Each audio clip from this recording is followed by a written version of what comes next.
Hello, welcome to the February 2nd, 2024 Club Cubase livestream. My name is Greg Undo, and I'll be the host of the livestream today. If you've not attended a livestream before, how it works is you can ask questions in the live chat field, or simply you could send questions in advance to clubcubase@steinberg.de. When asking questions, if you could specify which level of Cubase you are at, whether it's Cubase LE, AI, Elements, Artist, or Pro, which version number, so if it's 11, 12, or 13, and also which operating system, so if you're running Windows or Mac OS, that information is helpful. I may be delayed in answering some of the particular questions in a real-time manner, so if you don't get an immediate response to your question, if we could refrain from asking the same question over and over again, that would be helpful, because that just kind of slows down the whole process. We'll go through all the questions chronologically as they come in. We should have an index of all topics that are covered in today's live stream pinned to the top of the comments field several hours after the live stream. I'll basically take a dinner break and then rewatch the live stream and type up all the questions with timestamps so you could quickly navigate. But if you wanted to go directly to search for topics that have been covered in previous live streams, Jan from Stockholm has been kind enough to create a website called cubaseindex.com. So if you want, you could search there. I also have a PDF file of all the topics that have been discussed in the last 3.5 years on live streams that if you email me at clubcubase@steinberg.de, I'd be happy to share. We also want to give special thanks to our two people that serve as moderators, Agent K and Jazz Dude, and we'll give special kudos to Jazz Dude for all of his help in creating and doing a lot of work with the Cubase Nation Discord. So it's a wonderful resource of information for the Steinberg community. Let me clear my throat.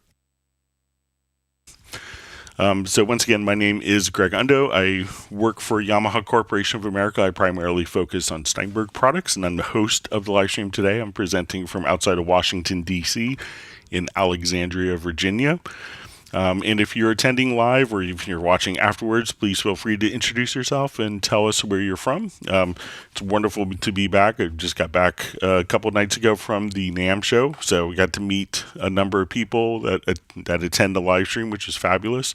And it was great to see so many friends and colleagues in the industry, and it was a wonderful show. So with that, we will go ahead and start with some of the questions. All right, great to see Jazz Dude on. We see Robbie Bowling from Dallas, Texas. Randy Lee from Texas as well. We see Jan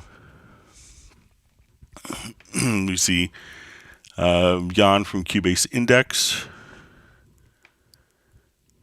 All right, and just seeing, I think it's the same times that we've always done. Just seeing. All right. All right, we see Master LBC on. We see Uno Momento from Finland. Oh, sorry. I'm sorry if there's confusion with the start time. I may have created the start time from when I was in California, and that could change perhaps the start time. So, apologize for the confusion with that. All right.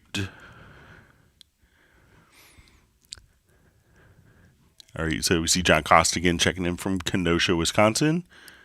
All right, and we have Bushan from Switzerland. All right.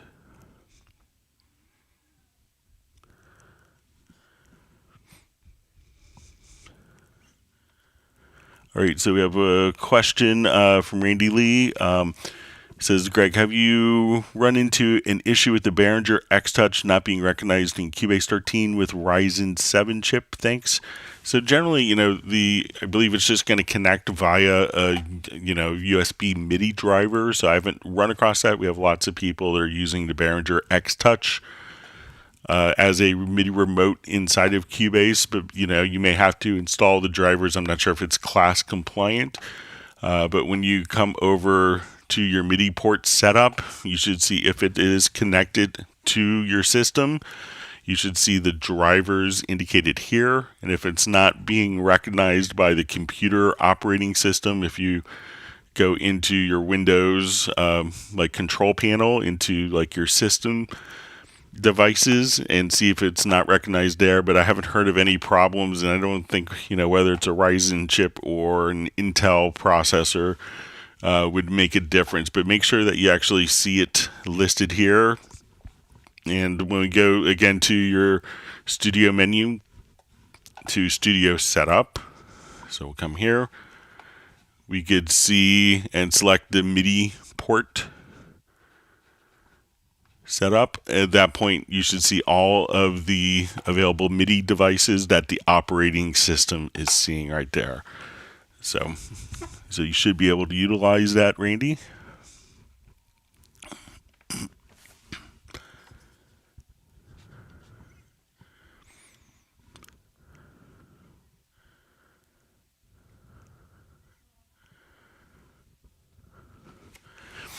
All right, so we see Yash asks, how can I match the layout of arrangement, view, and mixer while using track folders?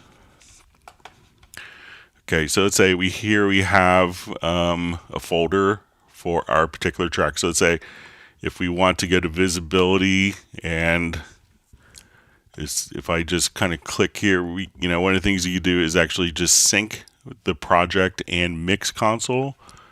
So let's say if we're in our mix console folders, I will just come over here. Let me just hide my input channels. So now we only see particular tracks. Just raise this up here, that are in the folder. So now what we do is, so I have my folder here. I could select, we're only seeing the tracks that are in the folder and not other tracks. So this way we could see what's in our main project view here. I'll hide my input channels one more time. So now we're only seeing these particular tracks in our mixer that are in these folders. So this way you could just come over here and pick and choose the folders that you want to see. So if we say, okay, I want audio 1 through 8, at this point I go to my mix console.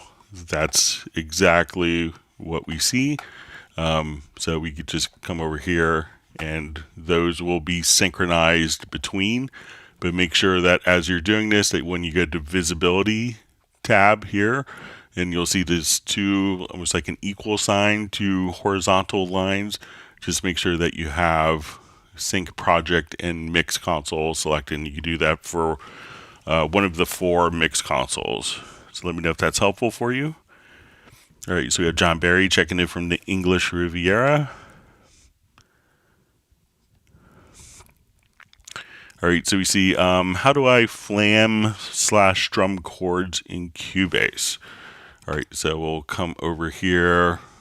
Let me just add a MIDI track. So there's a couple different techniques with this.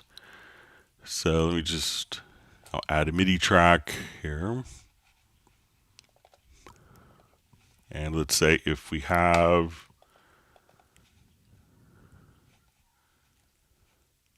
just show the velocity only. So let's say we have a chord.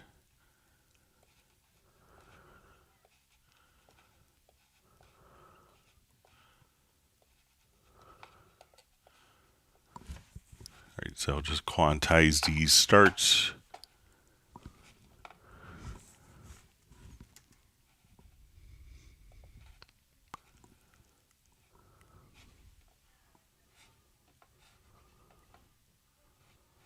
All right, I'll just set this to whole notes here. Okay, so, one easy way of doing this in the MIDI key editor is just to come over here, and if you use there's a split tool here, or the trim tool, hold down like the Alt or Option key, and then you could just kind of do different kind of strumming. So if you wanted to do kind of strum effects or flam, so if we wanted to change the angle, we could undo that and make it shallower. So at this point, you could just kind of offset the particular notes. And if you wanted to do it on the back end too, you could just do that without holding down the Alt or Option key. So try utilizing the trim tool, and then you could easily kind of create different strums like that visually inside the key editor.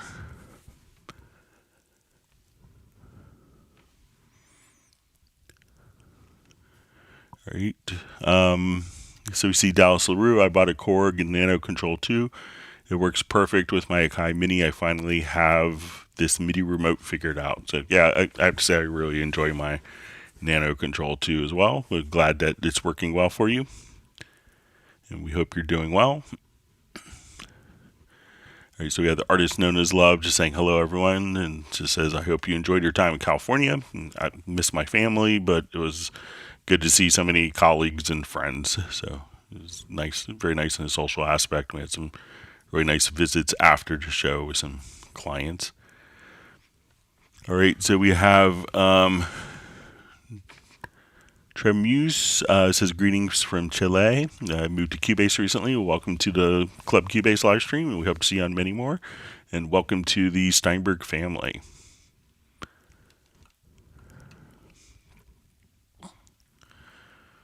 All right, and the artist known as Loves wants everyone to please hit the like button. All right, Bernard Dobbs says hi, so welcome. All right, and we have greetings, Manny, sending greetings from Arlington, Texas. Been there many times. Arlington. One time I was doing a seminar that was scheduled for Arlington Heights, Illinois. That was accidentally set to Arlington, Texas. That was a fun night flying down. All right. And we have Hans checking in from the Netherlands. And we have Yash just checking in from India. You see JVI. Just saying welcome back from NAMM. Saw some wicked stuff being released. So it's a good place for it. You see Jan just welcoming you back from NAMM as well. All right. And we have Tobin checking in from Norway. Cubase Elements 13 user. Thanks for being on.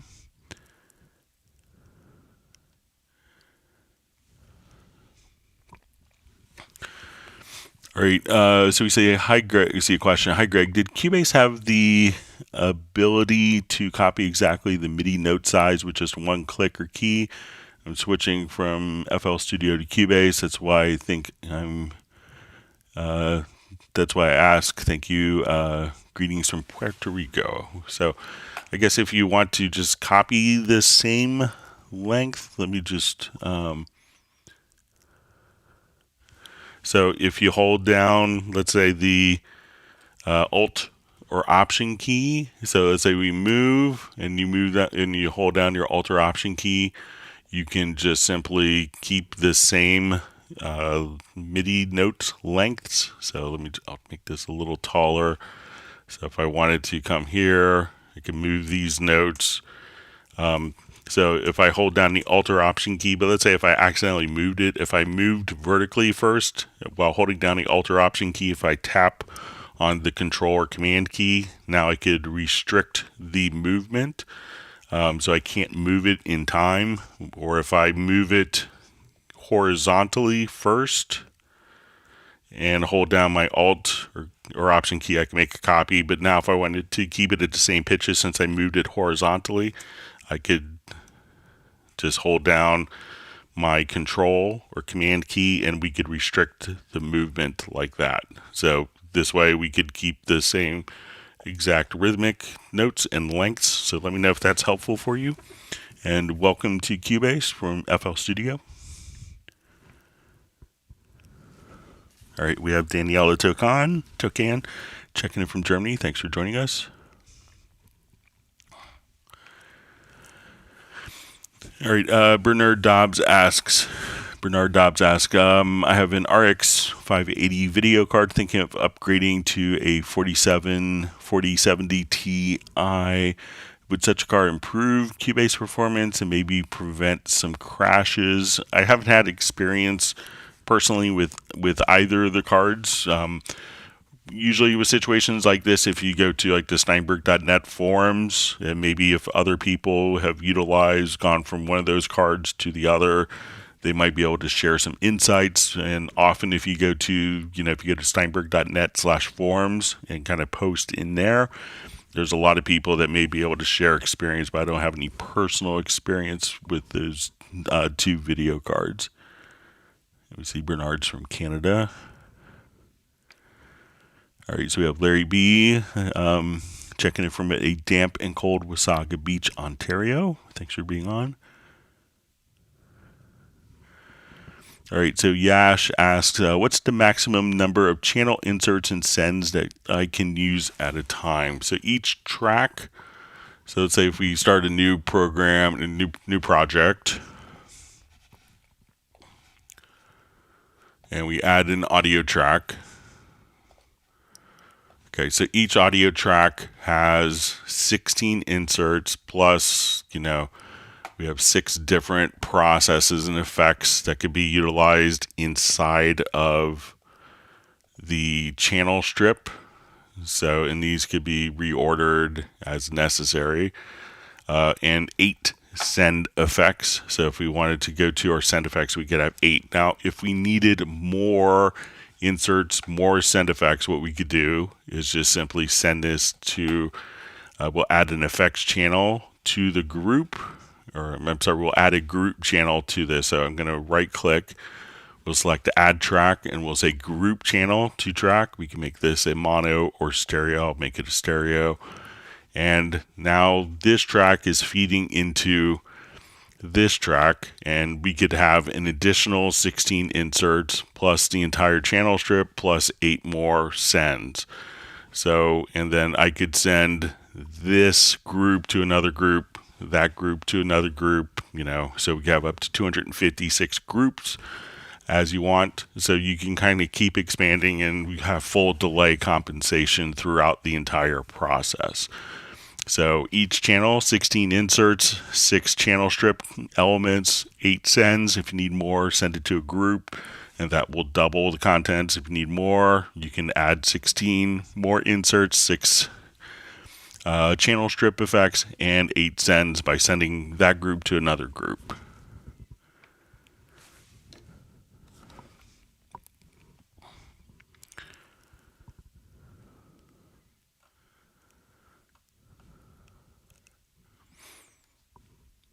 All right, sorry, my chat field just jumped.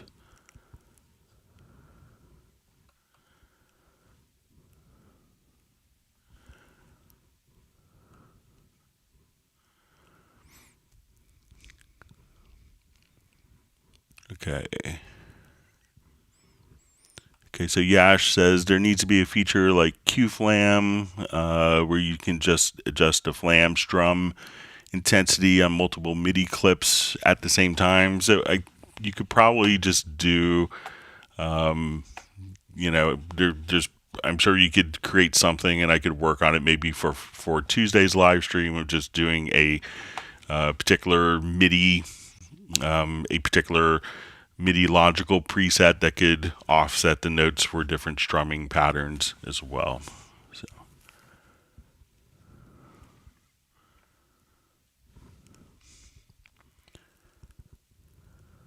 All right.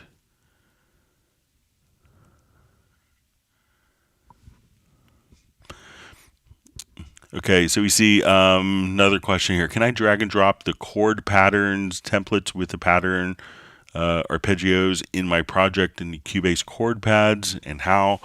All right, so if we have a chord pad, let me just open up a quick instrument track.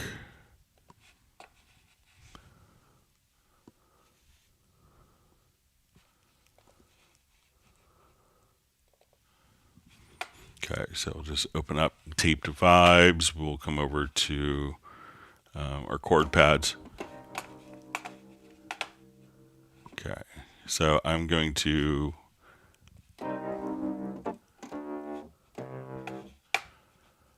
come here to our chord pads, and I'm going to put on just a quick pattern here.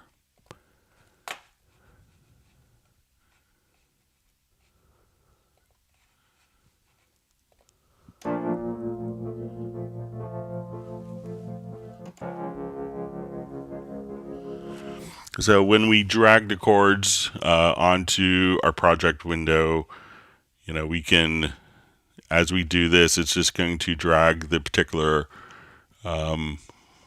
chord event so we look at it. But if we wanted to get the chords, we would just simply need to play them. So we trigger those particular chords from our MIDI keyboard. So let's say if we just now want to come over here and we will hit record.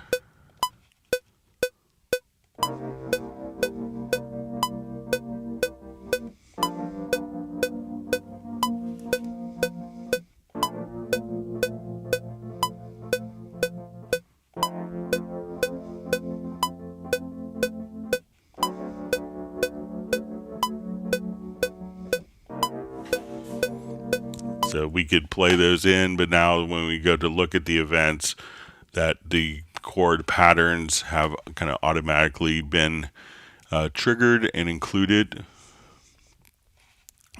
just like that. So just trigger the event via MIDI, and then your chord patterns, the arpeggios, will get recorded just like that. And you could hit it from the particular pad, or hit it from the particular or just hit it from the pad, or just trigger it from a MIDI note on a MIDI controller.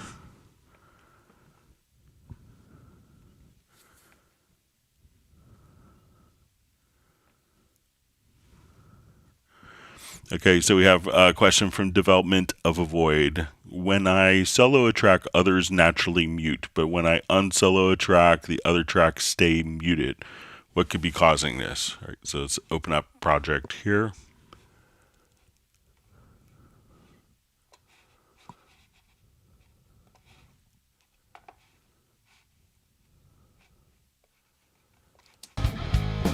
All right, so say I have a couple tracks muted here, and now we want to solo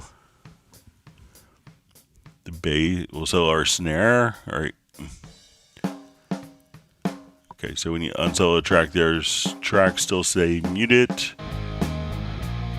So it's only the tracks that were muted previously will stay muted, and the other tracks when we unsolo, because you may be muting those tracks, before we soloed, so the solo didn't engage the mute on those tracks since they were already muted.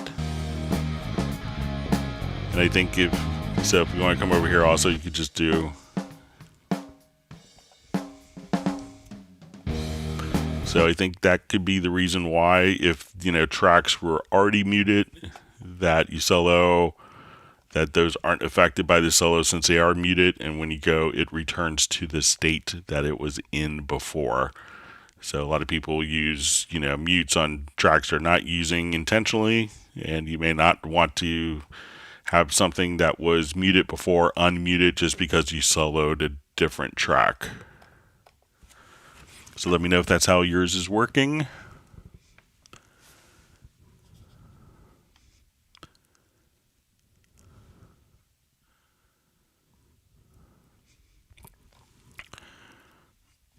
All right, so John Costigan asks, I'm working on a tune which has a lot of rubato and fermata in it.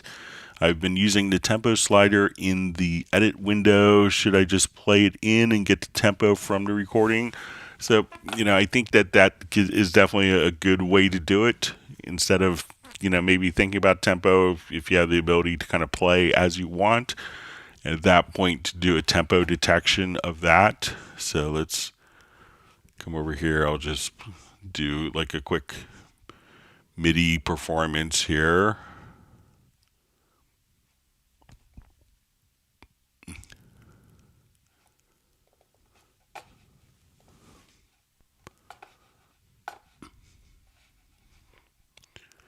All right, so as we play this, I turn on my click track.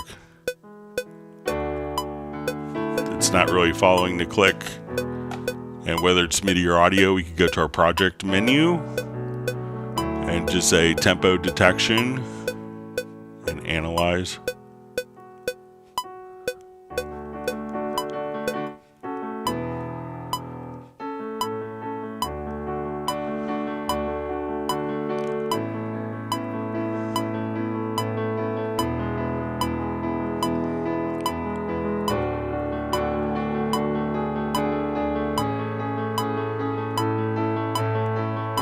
So now that's automatically taking into account the tempo of the natural performance. So if you have the ability, just kind of play it in without thinking about the click track, and then let Cubase through the tempo detection figure out the click track for you. So if it's rubato, as this piece is, where you'll have kind of parts that slow down.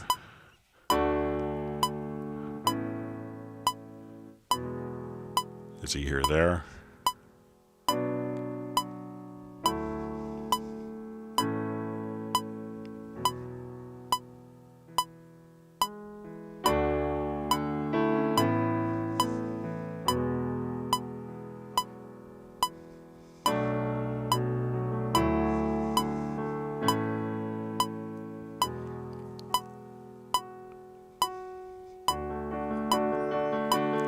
So you hear how that even had, the fermatas and kind of a natural musical feel, wasn't recorded to a click, but now with the tempo detection, instead of kind of manually trying to create that, that musicality afterwards, I would just capture the performance and let Cubase do the analysis and have Cubase generate the click track based on your performance. I think that will probably end up sounding more natural.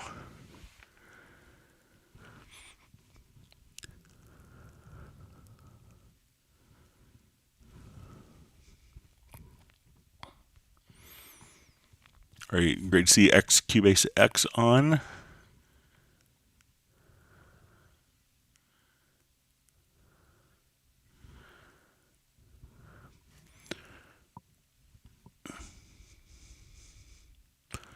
All right, so we see from Yash, says, it'd be really time consuming to manually edit the strums for multiple MIDI clips. I'd have to create shared copies, but that wouldn't give me the same level of control as individual clips. One thing that you could also do is, let's say if we have a particular strum event here,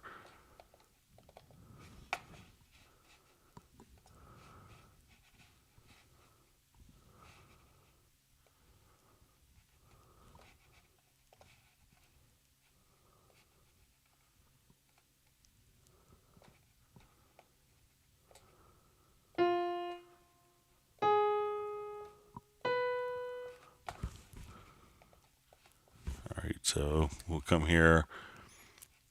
So if you have a particular, so let's say I'll come here. I want this particular strum as a pattern. If we open up our quantize panel, we could now just kind of take this particular pattern here. Let me just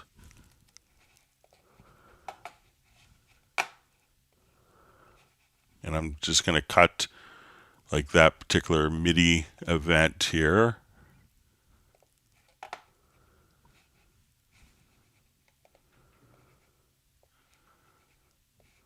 right, so let's say these are all kind of starting slightly after. So at this point, I could drag this as a particular quantized preset. So if I have different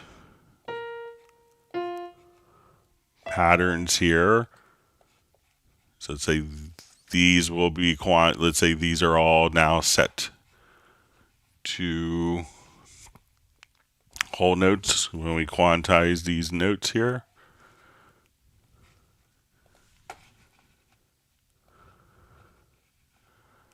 So you see that these are quantized. So now I could just select these particular events, and then you could have your presets and just say, now we could quantize and shift the particular notes based on the timing of the file there. So you could take just, the particular events here and be able to drag. I'll just make this a little more obvious here. So let's say I want that.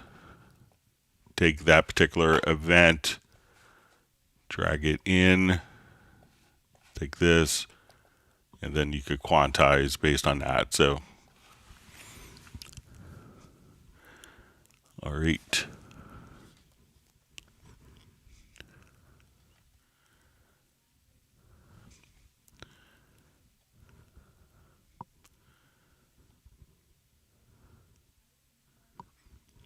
All right, Tony just says, Tony Trunzo, just saying, checking in, saying hi from Australia. Thanks for joining us.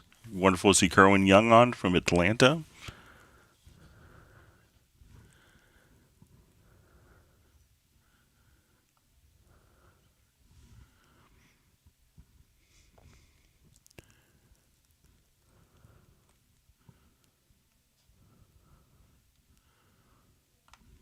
All right, sorry, my chat field jumped.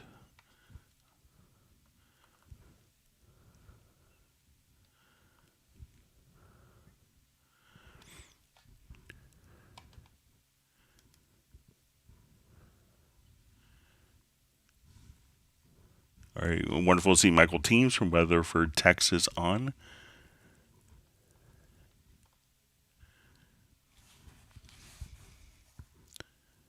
Everyone's happy that Kerwin is back on.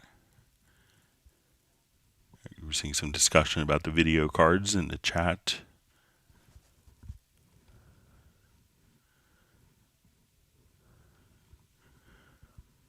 All right, so we have Christian Siro just saying hi. Thanks for joining us.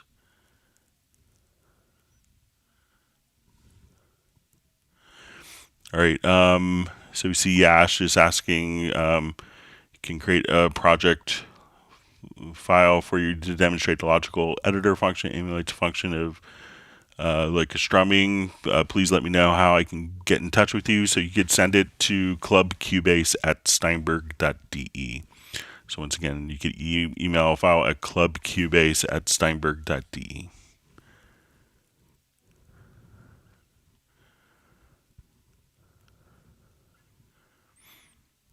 We see Michael Teams has already begun his February ice cream distribution.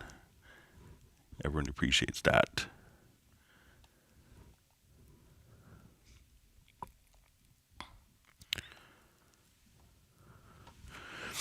All right, so we have a question. How can I chop one MIDI note into smaller pieces with a few clicks without having to cut one by one?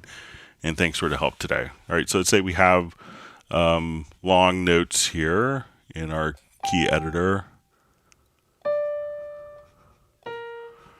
Okay, so I'm going to come over here and we'll just zoom in on.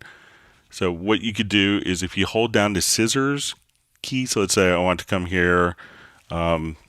So from the interval from the start of the note, hold down the Alt or Option key. And let me just make sure I'm in the particular event here.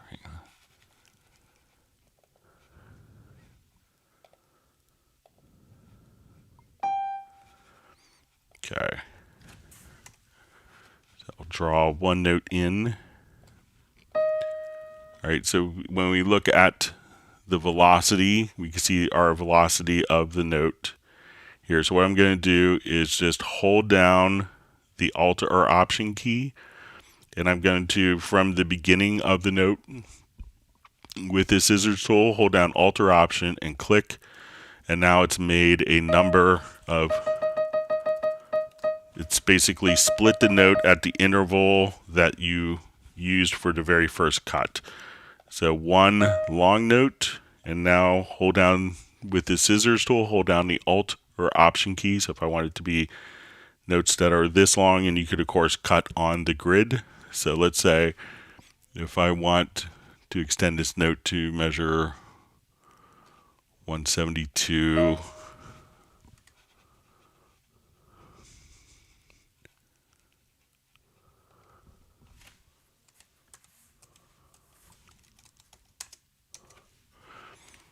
So now I could just come over here, cut, and let's say, so again, hold down looking at the velocity for the notes, Alt or Option. And if we have your snap enabled, turn this on, and we could just come over and say, let's just, we could have this based on, your quantized value.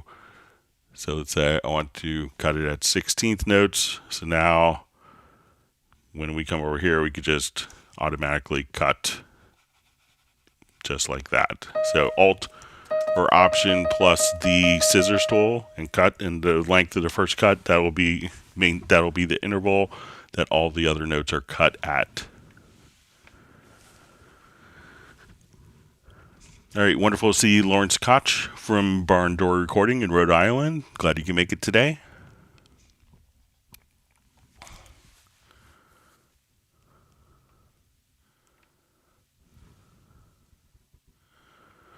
Okay, so we had a follow-up to the solo question. It says, no tracks are muted. When I solo, then unsolo, all the tracks stay muted. I found that when I deselect the read button, it fixes the problem. What exactly is fixing this? All right, so let's take a look and see if you might be writing automation.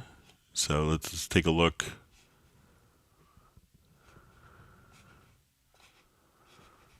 All right, so we can see that there's no tracks that are soloed. So when I go to solo track, I'll activate the project. So when I go to solo track, that will come here. Let me hide the lower zone so we can see all tracks. That when soloing a track, all the others stayed muted. Now I wonder if it's, if you had tracks set to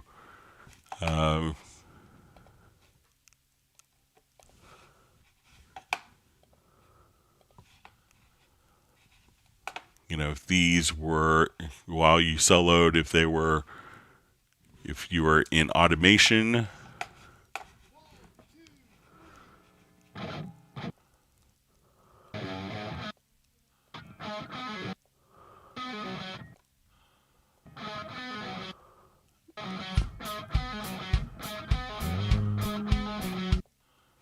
all right, so I'll just go ahead and rewind, but you can see that when I unsolo, that those tracks, even with read enabled, so nothing, that it just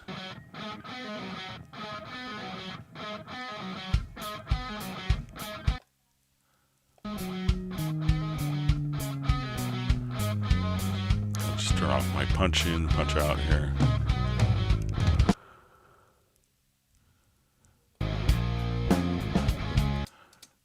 So, like, as we just go to play here,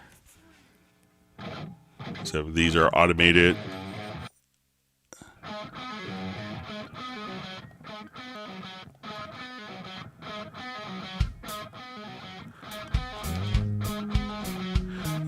So, and it could be that if you have channels like in the lower zone that are linked, so maybe you have like a link group set up. So let's say if I come here and we choose to have these channels linked.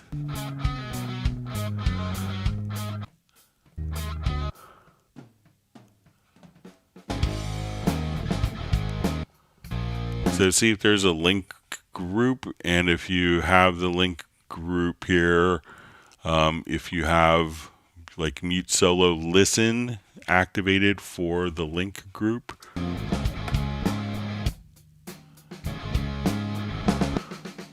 So maybe that could affect it, but it seems like it's kind of working as expected here. Let me know if I'm doing something differently than you are.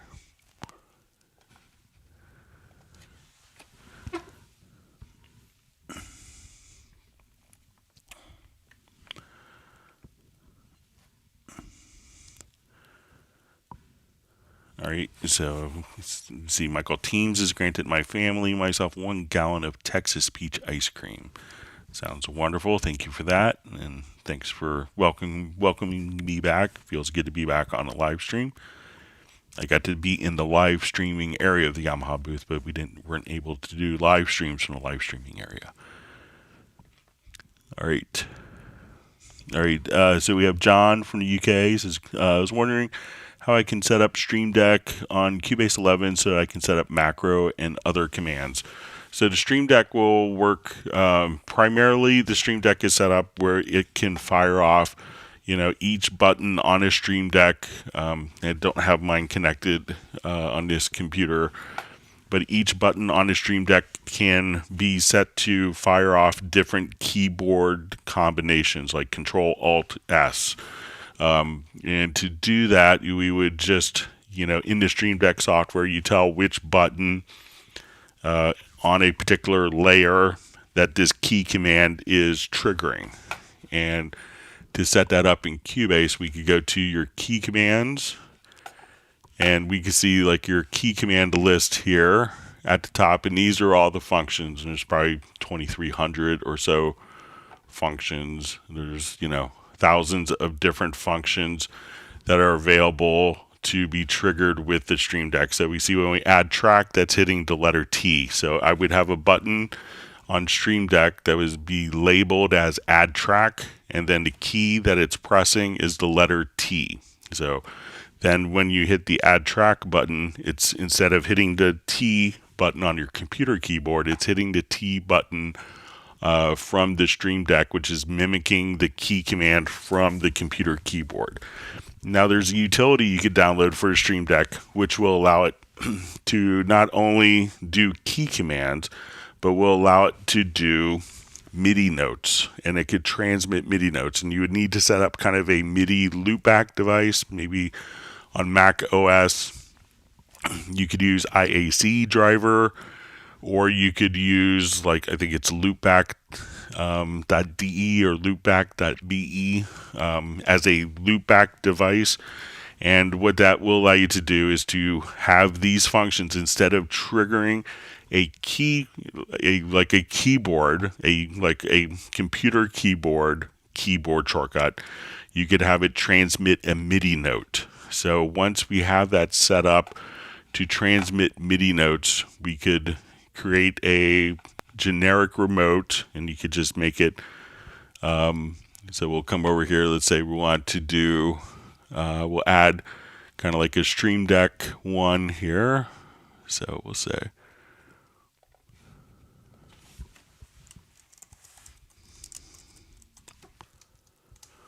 all right, and we'll call it like a 32XL. I think it's a model number. All right, and you would assign it to like your MIDI ports that you have set up for the loopback. And basically the Stream Deck, when you hit the button, is sending a MIDI note instead.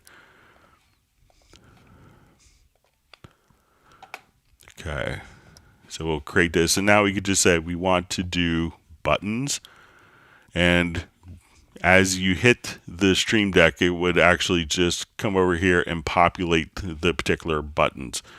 Now, each of these buttons, and I don't have one actually connected to capture, but each of the buttons, once it's configured in the layout of the Stream Deck, you have the ability to now come over, let's say, to the device. So you'll basically make an actual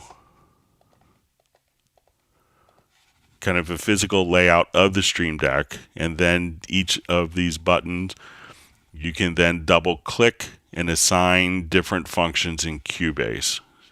So this may be a little more involved, but you have more MIDI notes, because you have a MIDI note on 128 MIDI notes on 16 MIDI channels, and then 128 program changes on each of the 16 MIDI channels. So you could get more functions using MIDI.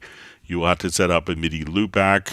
The simplest way is just to have it basically mimic the keys from your computer keyboard as well. But there's only so many combinations that you could have with that.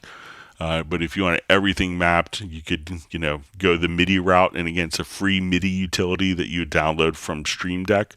And then each button is basically transmitting a MIDI note or MIDI controller message. And that could be mapped into MIDI remote or generic remote.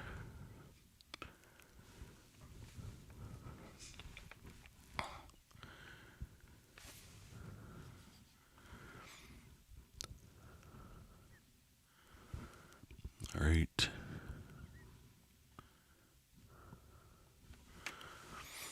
All right, so Larry B says, question, Cubase 13 Pro, Windows 10, I no longer see the output tab for the UR44 in the channel inspector. So if it's in Cubase 13, it would probably be, so let's say if we're here, if you go to the routing tab here in the inspector, so you could see the outputs here. So this is where we could see our stereo outs, and used to be probably in the main section here. So look not in the main tab, the main inspector tab that we see here, but look under the routing tab, and then you should be able to route any of the audio outputs or MIDI tracks to its destination. So look in the routing inspector from the channel inspector or directly from here.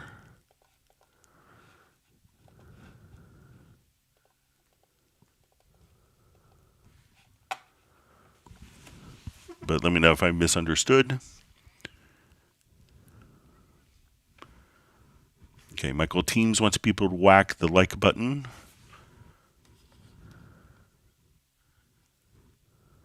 All right, great to see Mark Rabin from Montana. All right, John Costigan saying that the tempo detection will work very well. Thanks for the tip, Greg. All right, so we have Sean Morris says it's great to see you at NAMM. So wonderful to meet you as well. Got to meet a lot of people, so it's just really nice to meet people in person from live streams.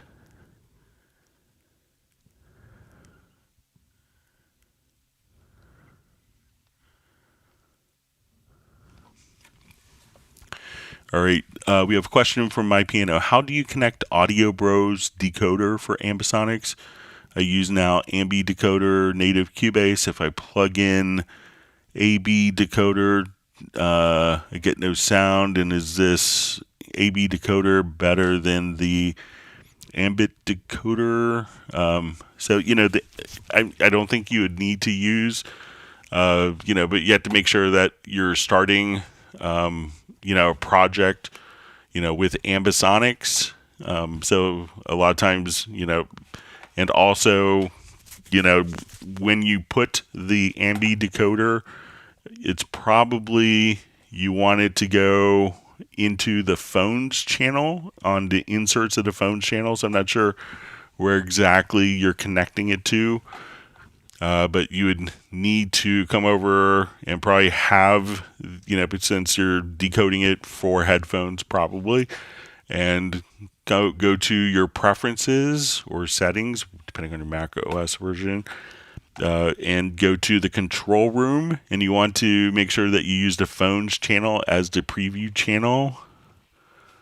And then on the phones channel, you'll see an insert, and this is where you could insert the Ambi decoder for your monitoring. So I haven't really worked with any other Ambi decoder or ambisonics decoder, because the one that comes with Cubase is always working well. But make sure that, again, it's in the headphone section of the control room, and when you go to the preferences, that you have the use phones channel as the preview channel.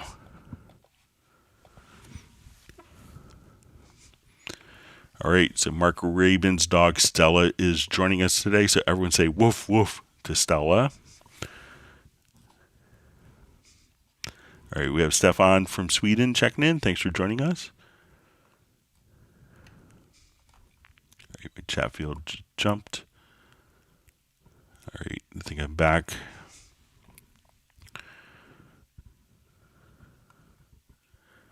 All right, so we have DJG saying hello, guys. All right, we have Peter from Montreal joining us. Great to see you back.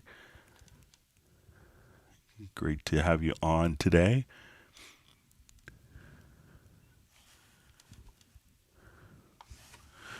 All right, so Bernard Dobbs asks, I had a strange timing problem the other day. I was laying down samples over 10 tracks, and in measure number 2, the whole song slowed down only in that measure. How can I fix it? So make sure, one, if the song is slowing down, make sure there's not like a tempo change. You could hit Control or Command T to see if there's any tempo changes.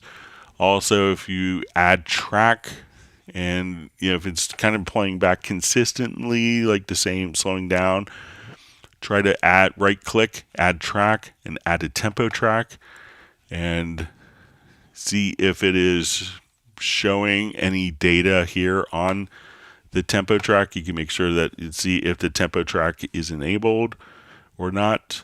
But make sure, a lot of times there may be perhaps an accidental tempo change recorded. Make sure you don't have any tempo changes, and sometimes it's not visible until you add a tempo track, or add a tempo track, or look at the tempo track editor. So let me know if you see any changes there.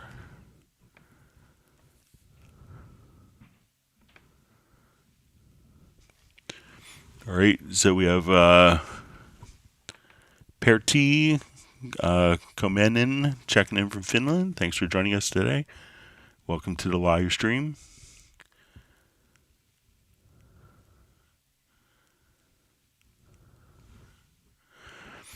All right, John Lee asks, is it possible to tell Cubase to automatically delete the audio files which are being saved inside your audio project folder that were deleted inside the project session file? Okay, so let's go ahead and take a look. I'll just set up a new project. Right.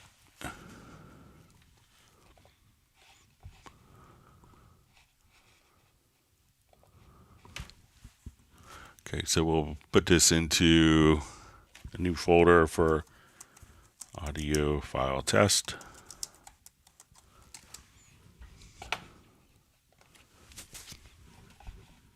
Okay, so we have our new project here. Let's add a couple audio tracks. And I'm going to record these. Okay, so now we're recording audio tracks creatively named Audio 1, Audio 2, Audio 3, and Audio 4.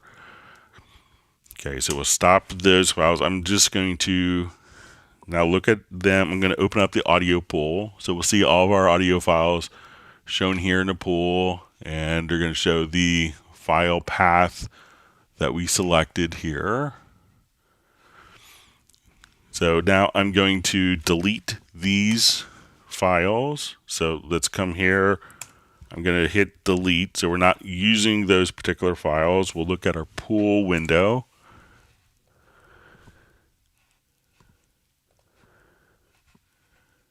And we'll scroll back over.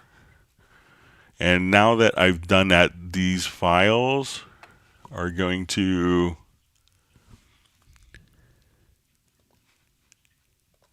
those files, once I deleted them from the project, end up in the trash. So think of this as like your recycle bin or your trash can on your operating system level. So I deleted them, then they show up in the trash. And if I wanted to get rid of the files, I could right click in the pool and say empty trash.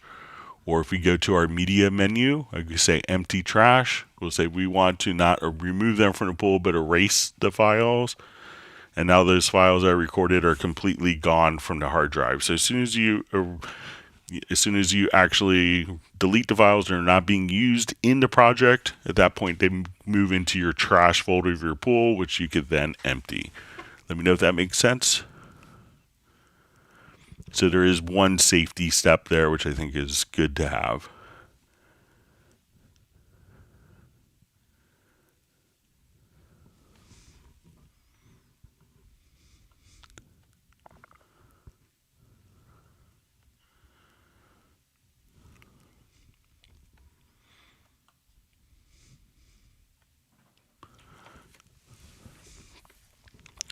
All right, Ricardo asks, is it possible to keep seeing the faders indicating that sound is being played even though the track is soloed?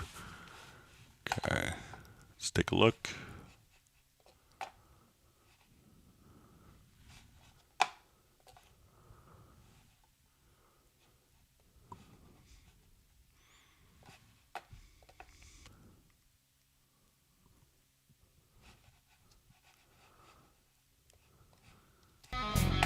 All right, so say we're in our mixer here, we solo the track. So, kind of makes sense if the other tracks aren't there. Let's see what happens if we just put it into listen mode. So if you have this being routed through the control room, and let's just activate our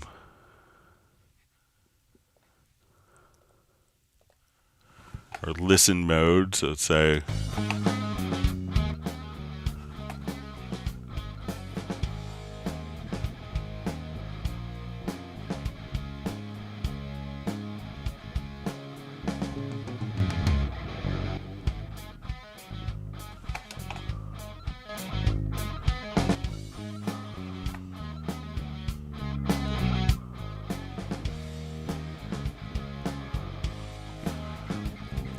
so when the track is soloed here, the other ones will still go. But if you put it into listen mode, you could now dim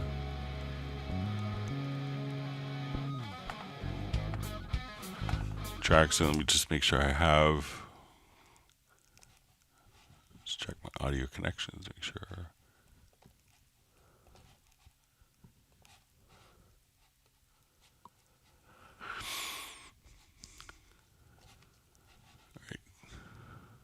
All right, so let's go ahead and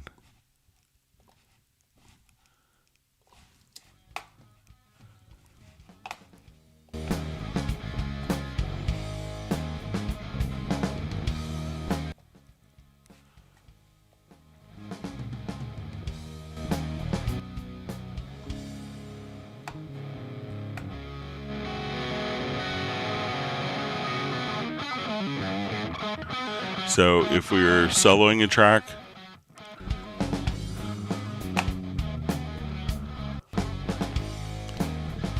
the other tracks will eventually kind of fade out over time. But if you put it through the listen bus, we could still see and you have the listen dim.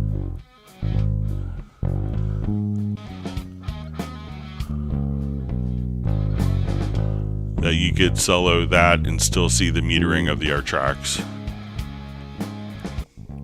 So other tracks all die away. But now when you activate listen mode and you have to have the control room turned on, then you can still see the meters of the art tracks and not hear them, depending on your listen dim amount here.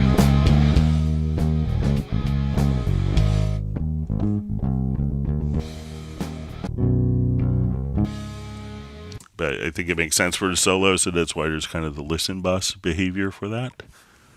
So let me know if that's helpful.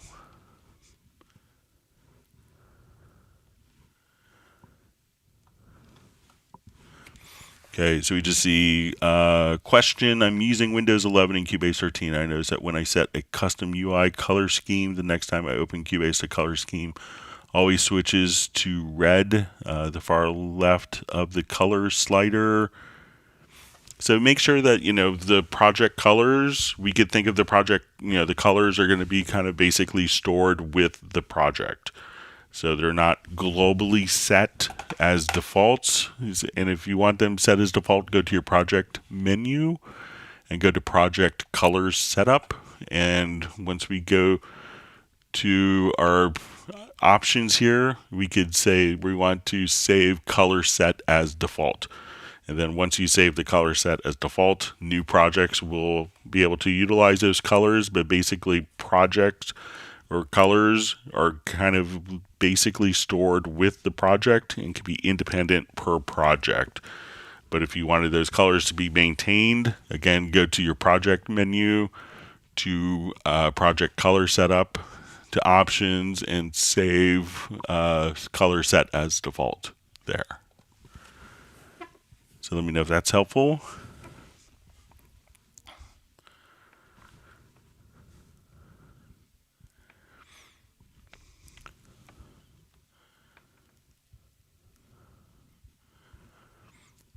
Okay.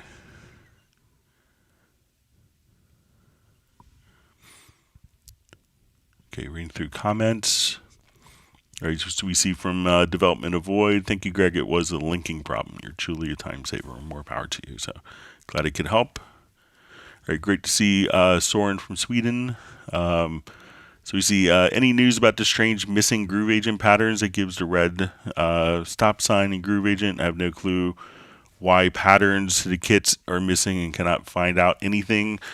So some of the early kits from Groove Agent 1, since Groove Agent 1 didn't have a pattern player, there may not be any patterns for those particular kits. So if they are Groove Agent 1 kits, since Groove Agent 1 didn't have an actual pattern player, that's why you may have those, why you're not seeing the kits for those. So not every drum set has kits, or not every Groove Agent kit, like the earlier ones, may not have patterns. So, if it's taking from Groove Agent 1, which it was just the sounds, then there wouldn't be any patterns for those particular kits.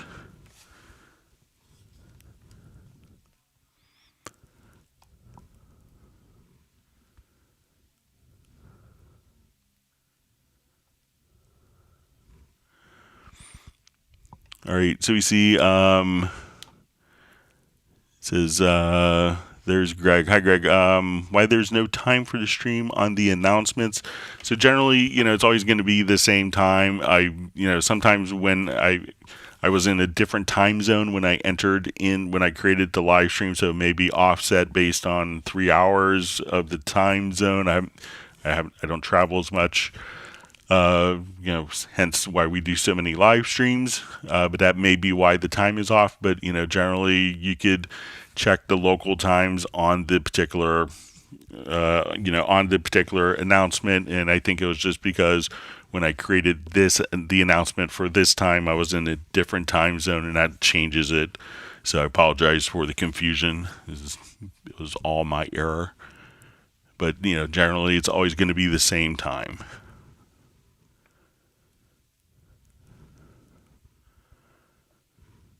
All right, so we have Todd Harris checking in from Providence, Rhode Island, and thanks always for the discussion. So my mother-in-law, she grew up in Providence. She's visiting today.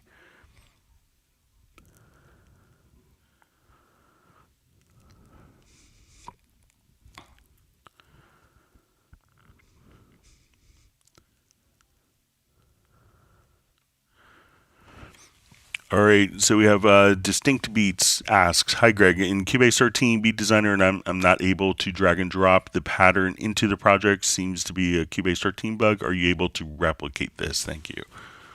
All right, so I will give it a shot.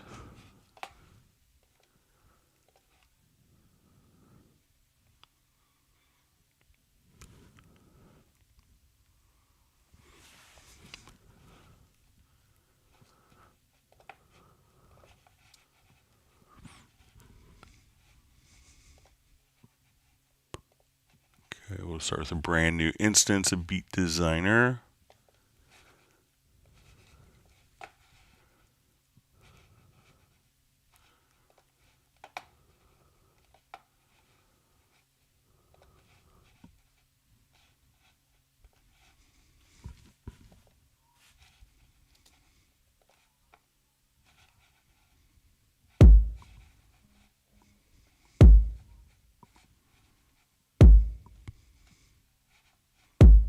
All right, so I'll just do a quick.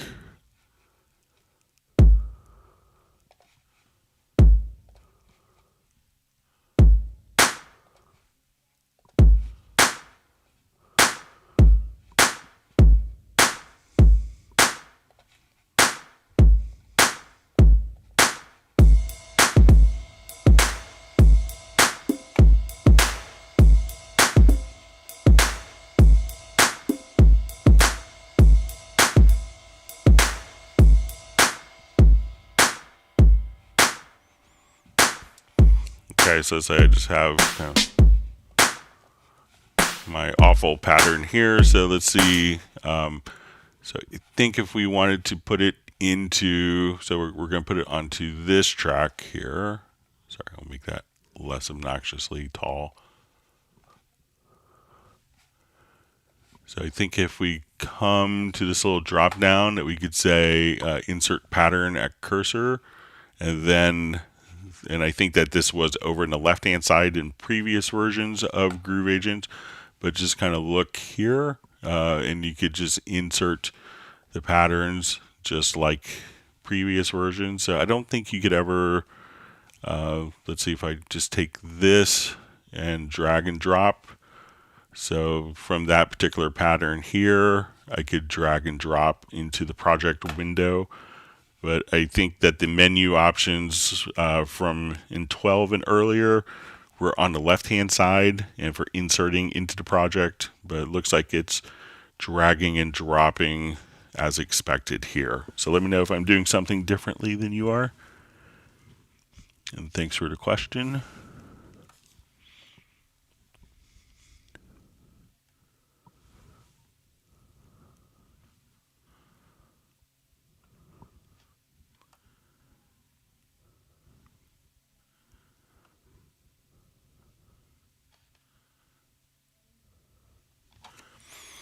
All right, we have a question from Parasite70. Hi, Greg. When I zoom with the timeline in play mode in Cubase, the playback returns to the zoom point position. How can I avoid this? All right, so let's just take a look at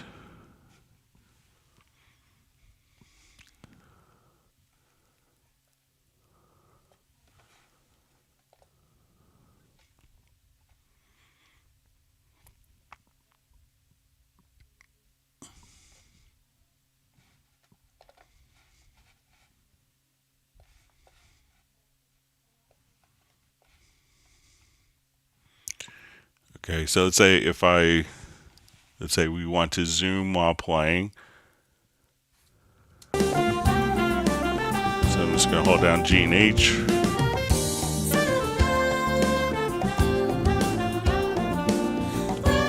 Now, one of the things that changed in 13 is if we have an anchor point, like an event selected, and now I hit G and H, that it could zoom based on the selected event. It doesn't seem to.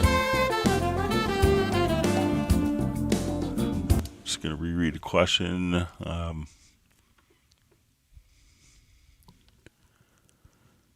So when I zoom with the timeline in play mode, the Cubase project returns to the zoom point position.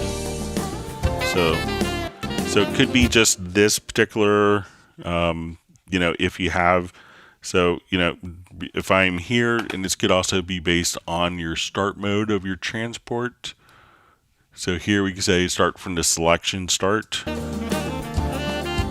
So if I play now, so there's two preferences that could be causing this. One is the transport. So when we go to your start mode, it could be that we start from the selection start. So if when I hit play and my playhead is here, that starts to play from where the selection is.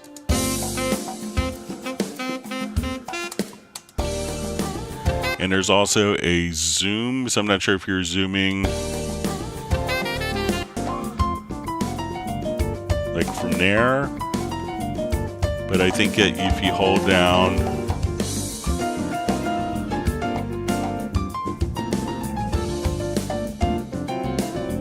the shift key, that you could zoom without affecting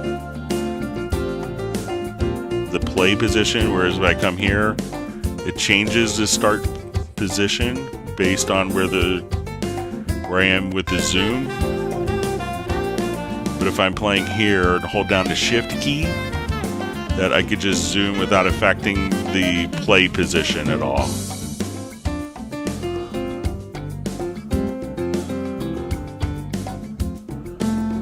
But without this shift key held, that it's kind of navigating and zooming. So maybe try holding down the shift key.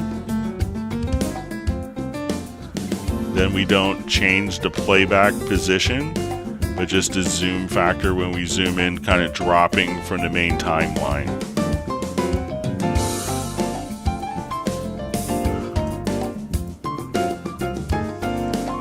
So let me know if that's helpful or if I'm misunderstanding.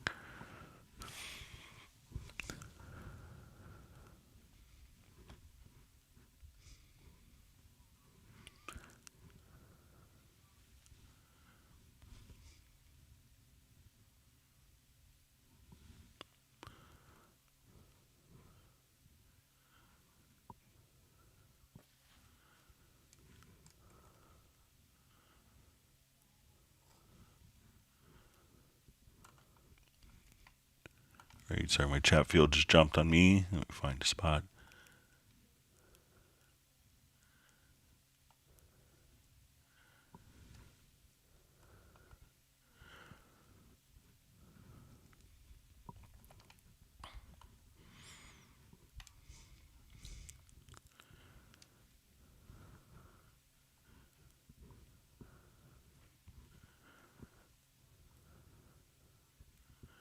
All right, you see Mark Raven and Stella says woof woof back to everyone. All right. All right, so we see how to set up Cubase 12 Pro for third order ambisonics using VST instrument tracks and then exporting as binaural audio. Most tutorials online explain only audio tracks. All right, so let's take a look. Haven't done this in a while, but let's.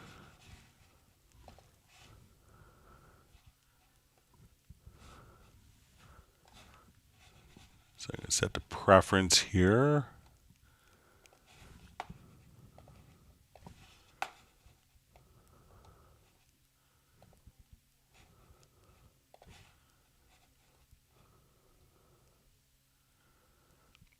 Let's add our output bus. We'll add a bus here of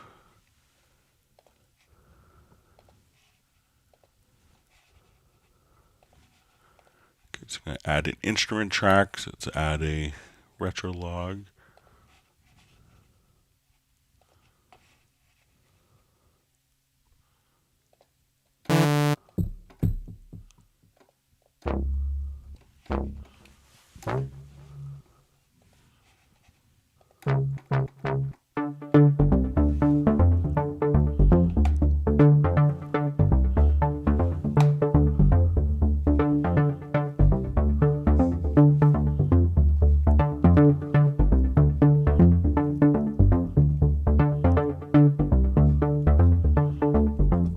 So route this to my third order ambisonics, and let's come over here to my phones channel.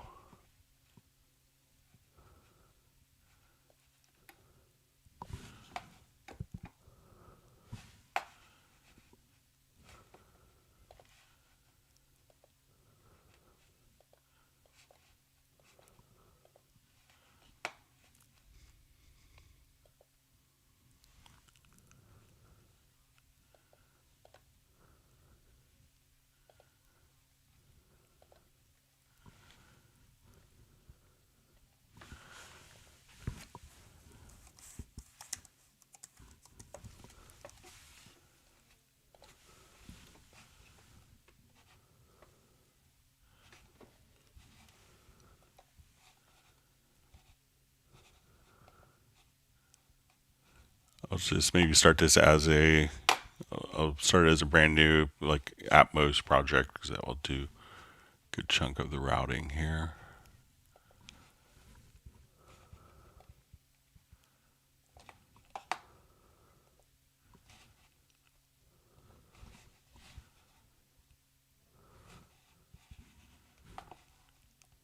All right, we'll just try one other quick thing here.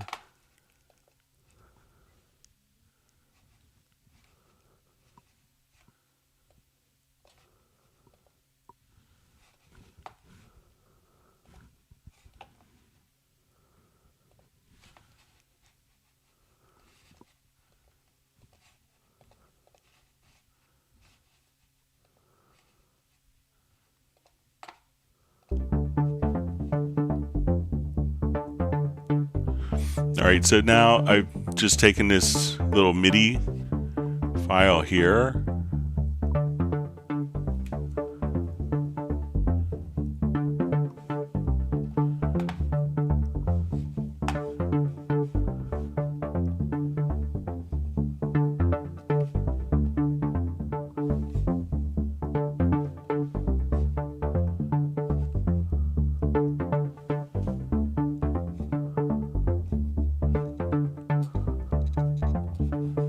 Alright, let me just see if I can work this backwards through a...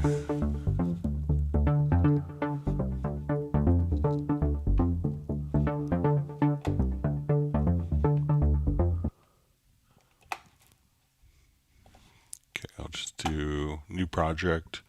Let's add a VST instrument. I'm going to make sure my sample rate is set at 48.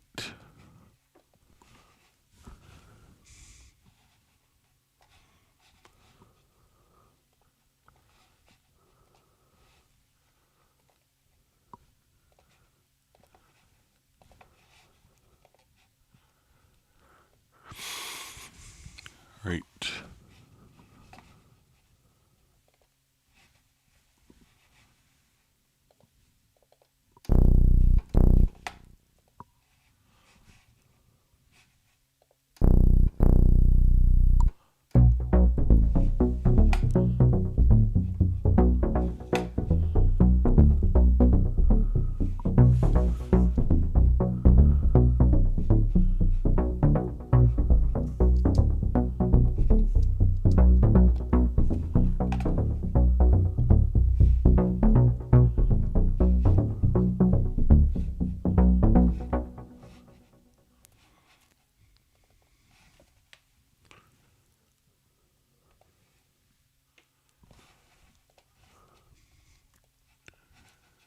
Okay, and now we'll just do our ADM setup here for ADM authoring for Atmos. So let me just run the setup assistant.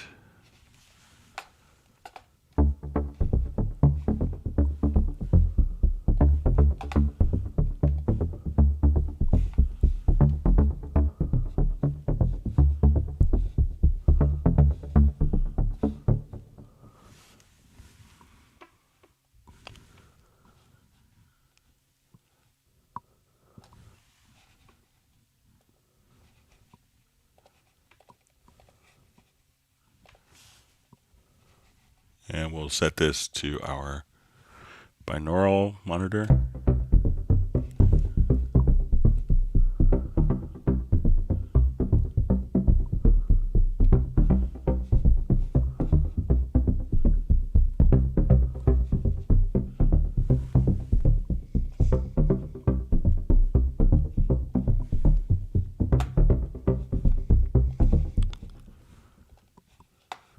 Right, so now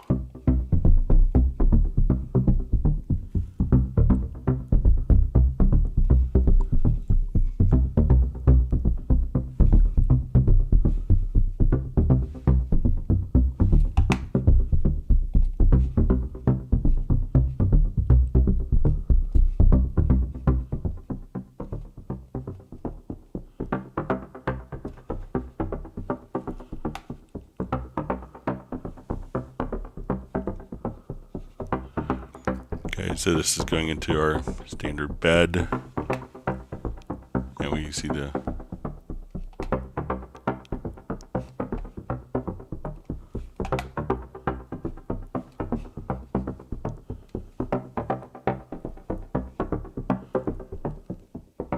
so now we can kind of pan, and we'll look at,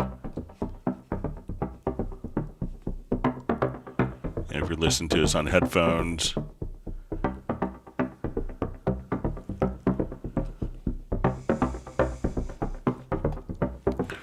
alright, so I'm going to, I'll just do a quick MIDI reset here, and let's pan this and automate the panning.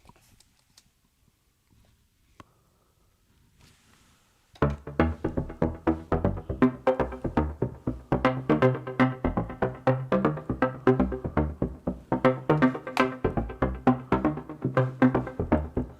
just going to record the MIDI.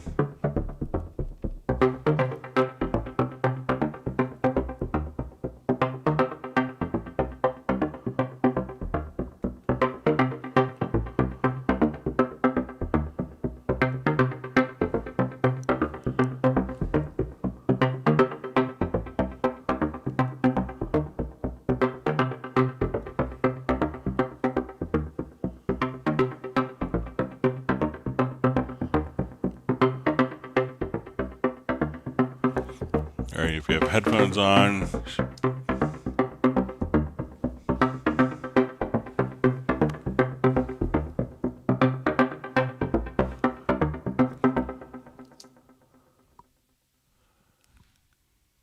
So now,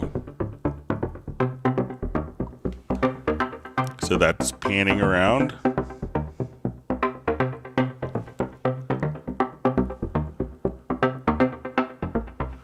So I think what we want to do is on this particular track, so we'll say, let's come here and say I want to export. I'm going to go onto the bed track here, and let's route this to our stereo out.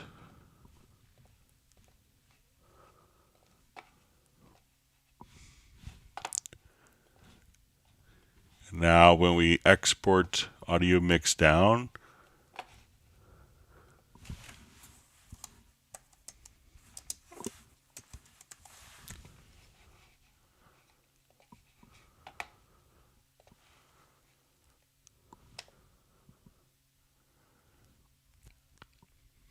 now we can take that virtual instrument that's kind of panning around.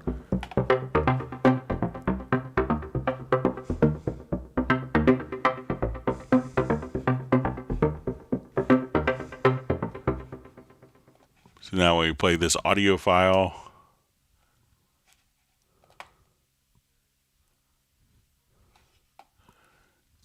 and we route this audio file, let's say to the stereo out.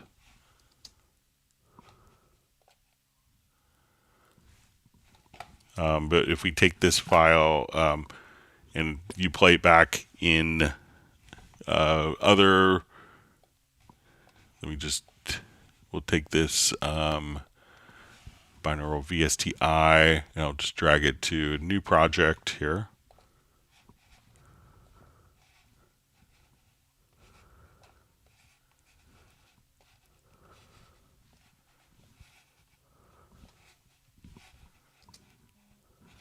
And now as we would play this back, check my output routing here, but that's then that particular file will kind of just play back in different.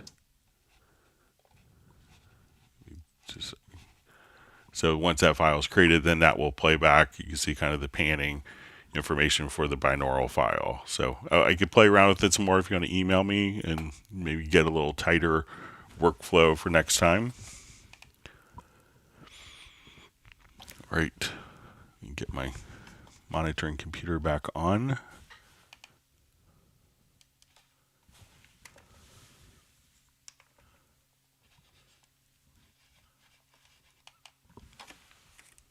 Give me a second, just get my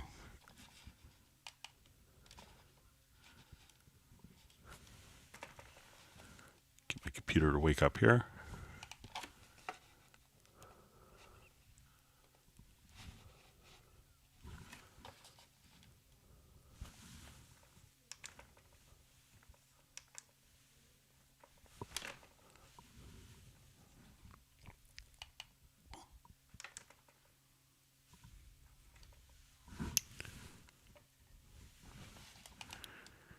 My computer with the questions on is falling asleep and not waking up.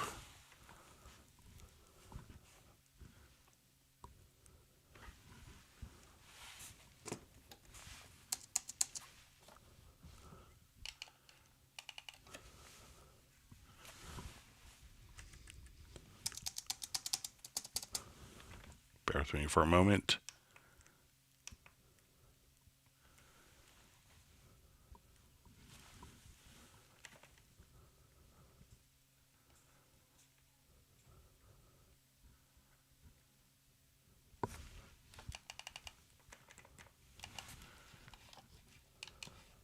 All right.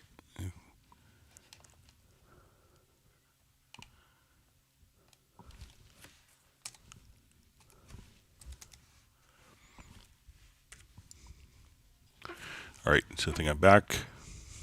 Sorry about that.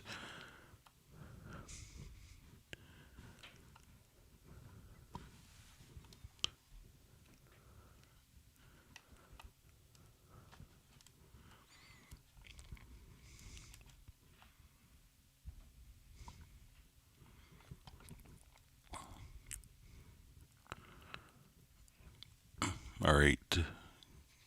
Found my spot in the chat.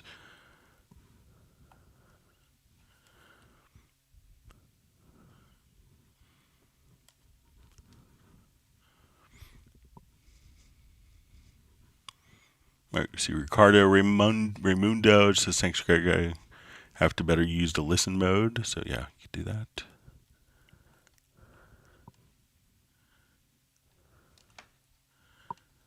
All right, so I got just an email from Yash. Thanks for that.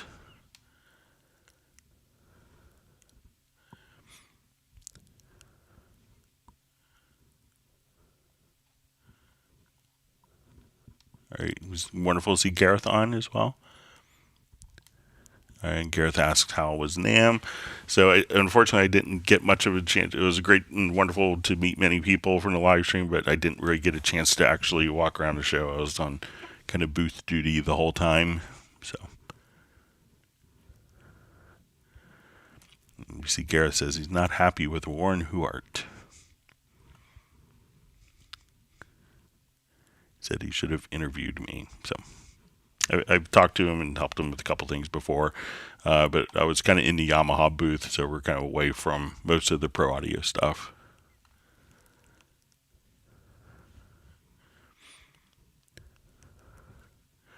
All right, Garrett's question is it possible to change the order of the channel strip and inserts, or as an alternative, will putting an insert effect post fader also make it post channel strip?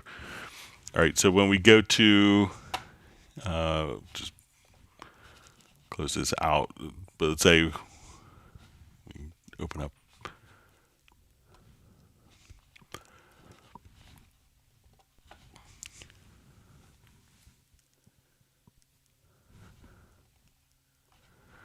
All right, so we open up the channel strip. And it says, question, is it possible to change the order of the channel strip and inserts? So let's say we have inserts loaded up here. Okay. And we have our channel strip loaded here, so I'll just activate. So if we wanted to switch the order of to have the channel strip come before the inserts in the signal flow, there's this little icon here, and that will allow you to have the channel strip before the insert. So you see this little kind of dot right there. So you could toggle which comes first in the signal flow. So if you want the inserts to come before the channel strip or the channel strip to come before the inserts, we could just come over and toggle that behavior. And he says, alternatively, in our question, will putting an insert effect post fader also make it post channel strip? So I believe it would, so that this, if we come here and move it to a post fader slot, that would come before the fader. But again, just come over here, see this little dot, and then the channel strip can come into signal flow before the inserts, or vice versa. And great to see you on the live stream, Gareth.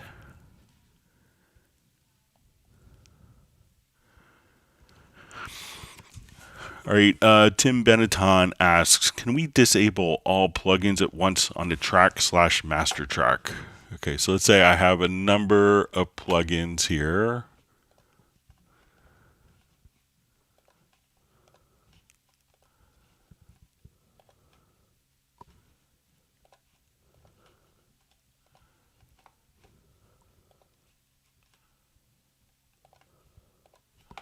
Okay, so we have a number of plugins. So we could do this kind of with a, so if we wanted to turn them all on or off, you could come here. That will kind of bypass them, but it doesn't necessarily disable them. So disabling them, and we could see that if we come over, let's look at this, and we'll go to, let's say, our inserts, and we see that we can disable these, but we still have latency because of the effect. So we could I think this is bypassing them.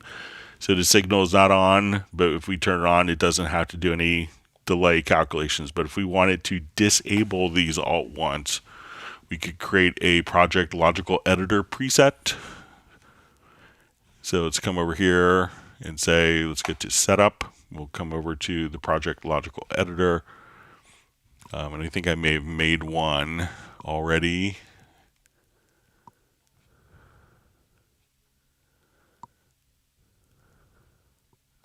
Okay, disable all inserts on selected tracks.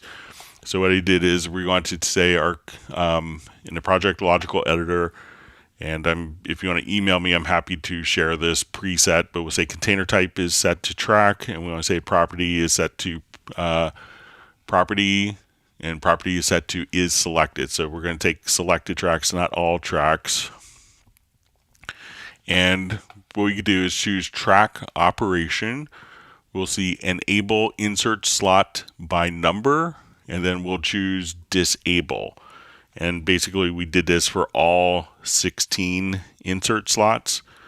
So now when I come over here and I run this particular project logical editor preset, I do that, and we can see that unlike bypassing the effects, this disables all of the effects so that there's no latency being imposed by the effects channel chain.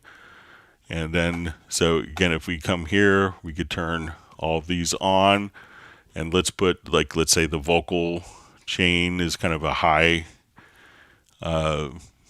latency plugin. So we have all this, and now I could just come over here and again, just say track operation enable insert slot by number. We could choose to disable toggle. So here I just chose to disable, and we'll say 1 through 16.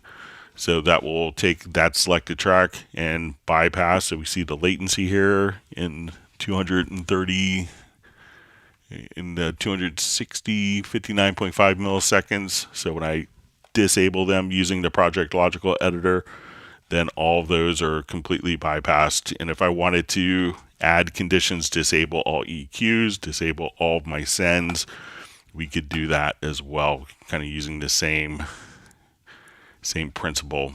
So let me know if that's helpful. And again, you could email me at clubcubase@steinberg.de, and I'm happy to send that preset to you. It may also be on the Cubase Nation Discord.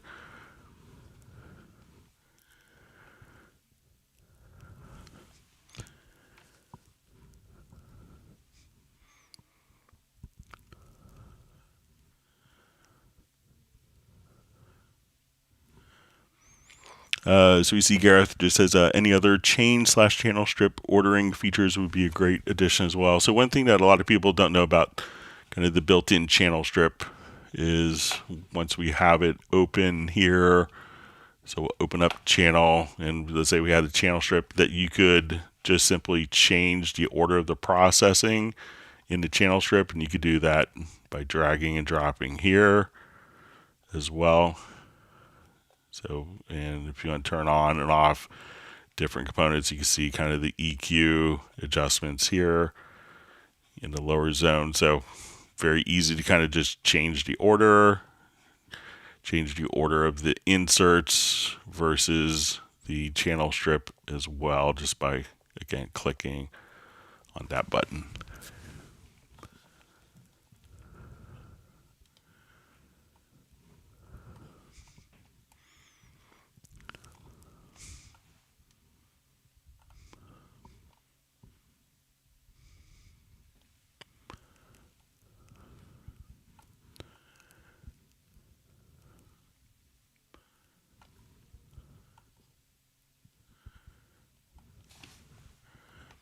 All right, my chat field jumped. Let me see if I can sneak back to where I was.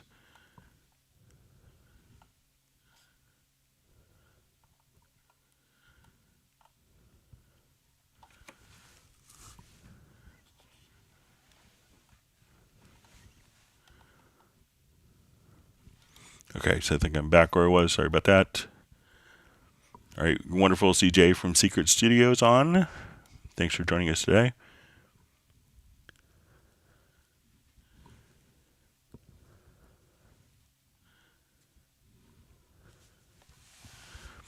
See some comments on maybe the jazz piece. So yeah, you can check out. I I think it's called Seven Crossing.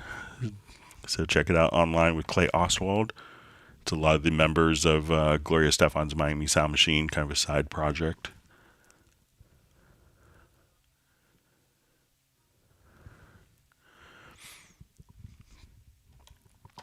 All right, so we see a question. Hi, Greg. If I break a plugin out from stereo to multi-output, is there an easy way to revert back to stereo if I change my mind? Okay, so that's good. And we'll just come here on this stereo track.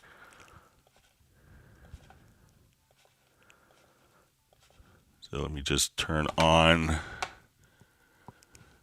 We'll do, let's say, Dynamics plugin, and we have this in stereo. So let's say we have settings here. All right, and let's say once we're in the channel that we want to convert it, let's say to a multi-mono.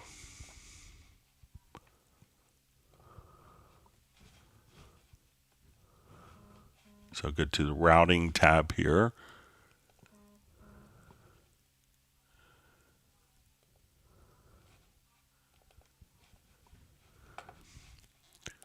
Okay, and if I wanted to put that same instance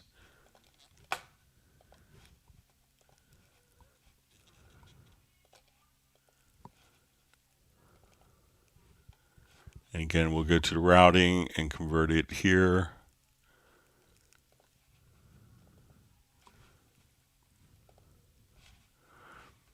Okay, so let's say we have different settings, so a lot of times, depending on the plugin itself, you may not, so if we have different settings for the left channel versus the right channel, the plugin itself may not be able to replicate those settings independently.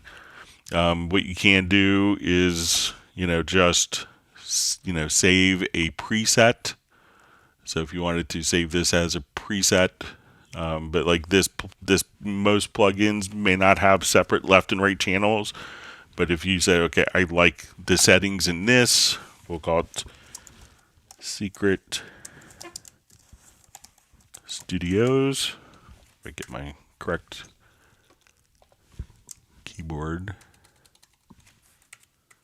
Sorry, I have one keyboard for multiple computers here.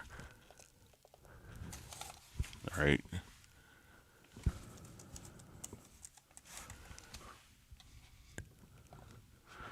So now if I want to come over here, we can say, okay, when I go to that particular plugin and I want it to be stereo, I could just recall the user preset that I made. But if there's different settings on each and left right channel, a plugin like Frequency, the EQ plugin, can do that. Where you could have separate left and right channels. A lot of plugins, if it would be the same settings for left and right channels. So it could really depend upon the plugin, but you could always save presets if you needed to as well.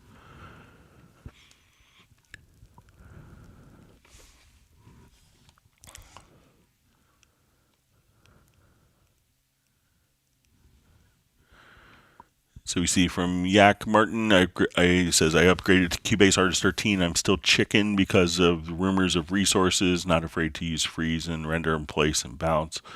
So all cool. So, there's lots of people doing professional work. I did lots of composer visits and stuff right after NAMM, and, most of them have been working on Cubase 13 since for a while without incidents. Bob Sandefire asks, can you set Cubase to crash randomly 3 times a day so converted Pro Tools users will feel more comfortable using it? Could be a hard feature request to sell, but I'll pass it along in jest. So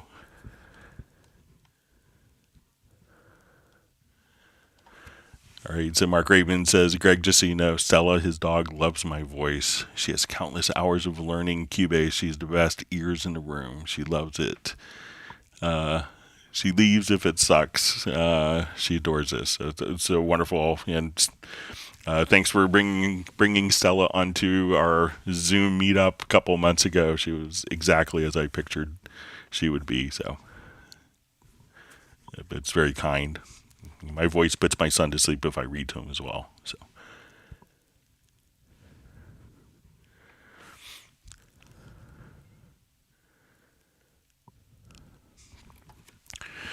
All right, so we see question. Can you show how to do layering of drums in Groove Agent? Let's say acoustic snare with one shot, etc. Okay. Just do new project here.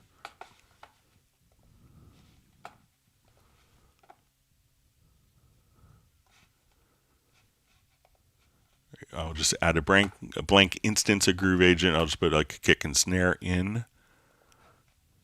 I'll drag some samples from Media Bay. I'll do the most fantastic drum programming of all time. Kidding, of course.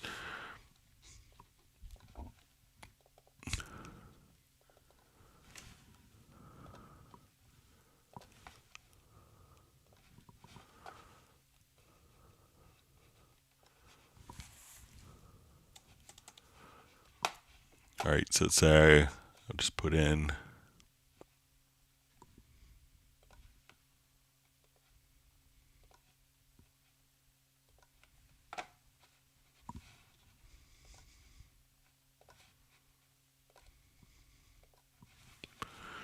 okay, so I want to now we'll just load up kick in. Let's layer some snare samples. So I'll just kind of play this. Let's open up the instrument. I'm just going to drag and drop samples in from Media Bay.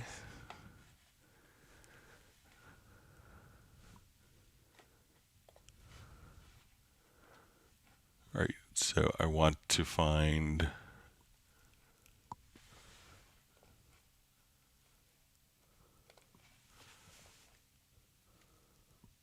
all right, let me change my control room preview.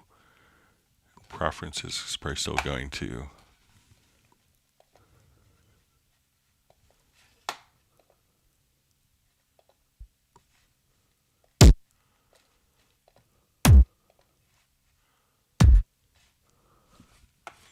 Okay, so I have this.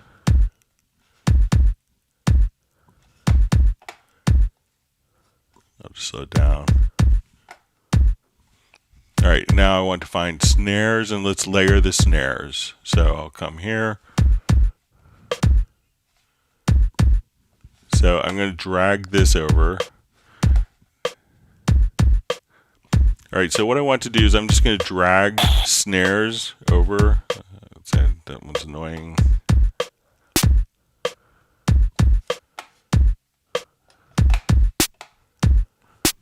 All right, and on this particular pad, what I want to do, instead of it switching velocity, I want to layer. So I'm going to select the pad, and under the Instrument, Edit, Main tab, I'm now going to just drag samples over. And each of these will have, let me just, I think if we hold it on, we may have to drag it.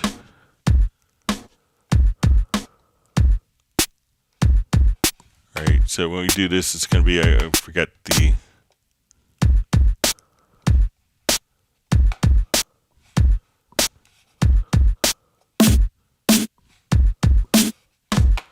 all right, when we see one pad here, okay. So I'm going to drag it, we see one dot.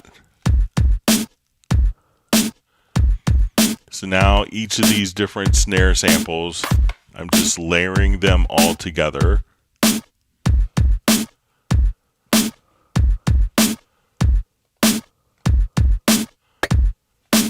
So I'll drag this sample in where you see the one dot, and that's just going to layer all of those particular sounds. So if we go just switch velocity, as we would adjust our velocity,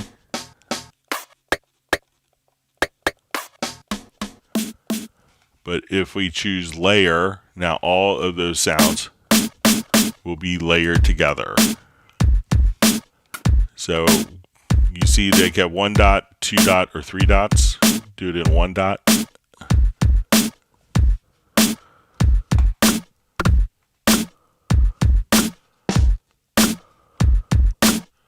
And you could have up to 32 different sounds layered. And again, as opposed, or if I want to be random,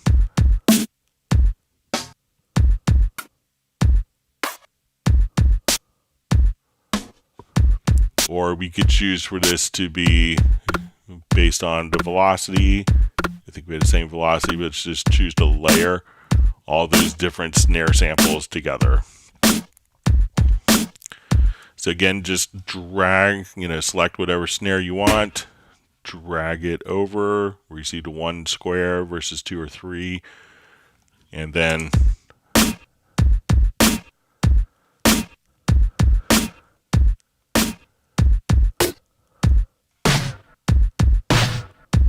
you could adjust the tuning.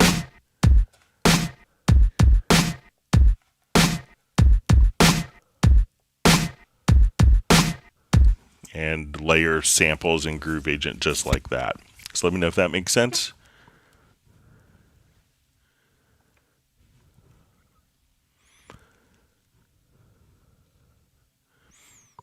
All right, so we see Yak Martin just says 89 tracks. Says he wants Michael Manring and Hiromi and EST and Panzer Ballet and Snarky Puppy and tons of Lewis Cole. All right.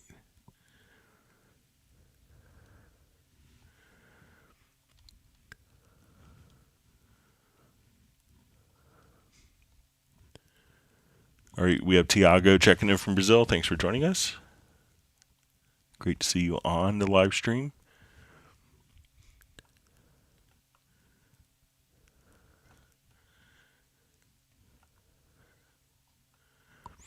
All right, so Gareth is asking if he can steal my song, so certainly, no problem.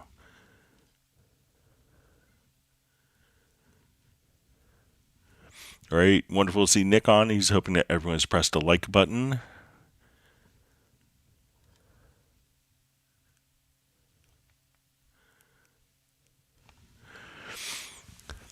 So we see Alex Morgan asks, hi Greg, what would be the best way to route Cubase output into Ableton to use Ableton's Master Effects loopback or similar? Thank you.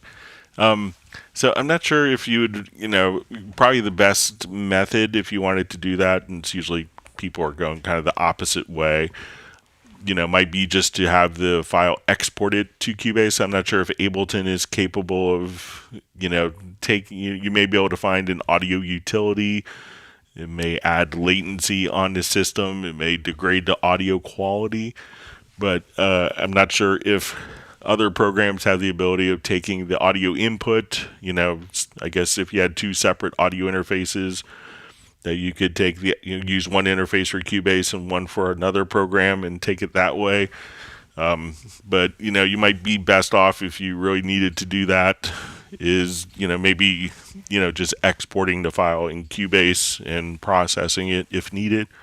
But usually most people kind of go the other way, and there's really amazing plugins inside of Cubase. All right, we see Gareth is like number 69.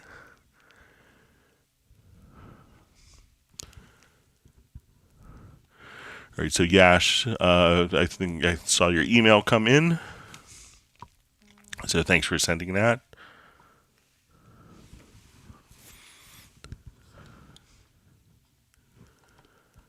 All right.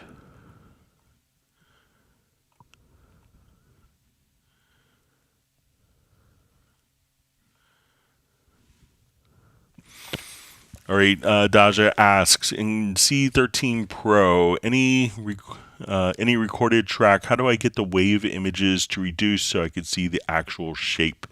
Dragging that center point in the clip reduces the loudness, which I don't want. All right, so probably what you need to do is just the amplitude, like a waveform amplitude zoom. So we'll come over. All right, so if we have like this project open, so if you hit Alt or Option plus G or H, so we'll come here, So if it looks kind of like this, and it's, it's not, this doesn't change the volume, it's just simply zooming the amplitude of the waveform. So that's Alt Option plus H, Alt Option plus G will allow you to zoom the waveform without adjusting the volume. And you could also do that in the upper right-hand corner here, where we could just see our zoom point right here. So you could adjust that factor. And that's really very handy if you're working with low-level amplitude material. You can just, again, come there and just zoom the amplitude of the waveform without affecting the volume. Or Alt Option plus G and H.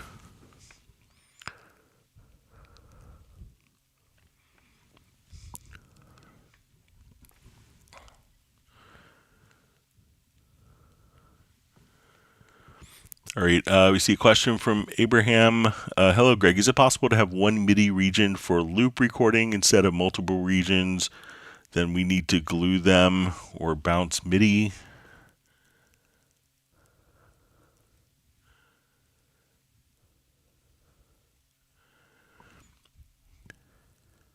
All right, so I'm just trying to... All right, so is it possible to have one MIDI region for loop recording instead of multiple regions, and we need to glue them, bounce? All right, so one of the things that we could do is, let's say, see if I still have this in my recent files.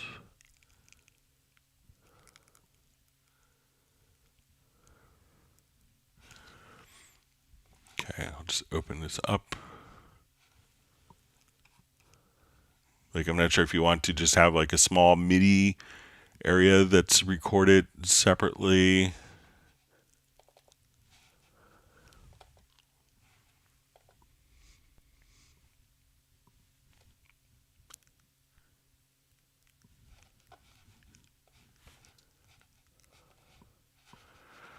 Okay, so let's say I have kind of a project here.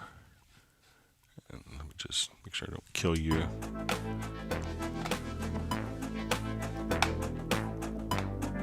And I want to record like a MIDI loop region. So what we could do is, if you kind of right click in the area here, we could see an independent track loop. So we could have this turned on. We could activate this independent track loop. So I'm going to say I want to have one measure. I'm going to set an independent loop here. So we see that we have 25 measures that are looped here. I'm going to hold the Control and the Option key, Control or Command, to set the right locator, clicking in the timeline. Option or Alt key with the left locator to set the left locator. So now I'll just unsolo the track. So this is looping one measure in MIDI and looping 25 measures in the project window. So if I wanted to record just a quick file here, we'll say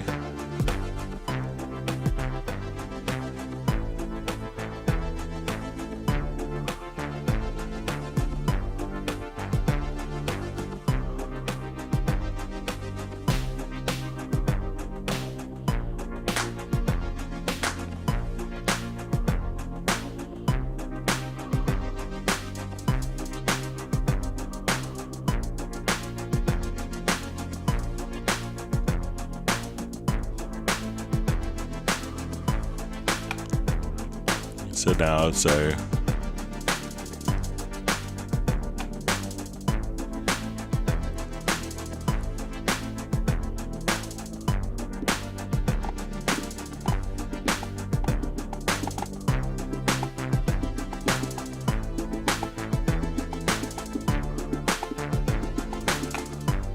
So now we still have one measure of MIDI that we've worked on as we kind of built the drum beat.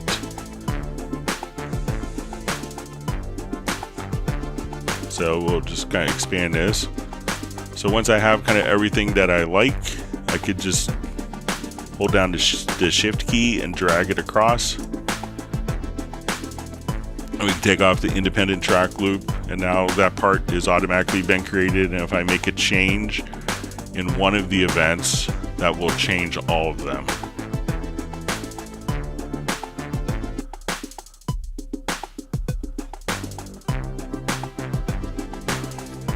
So once again, in the MIDI editor, make sure that you right-click that you have independent track loop on, and then you could just, once you have that on, activate it, then you could program just one little part while all the other parts continue to play. So let me know if that's what you want to do. All right, so we see Sergey, just says he was late for a start, but we're glad that you can make it. All right.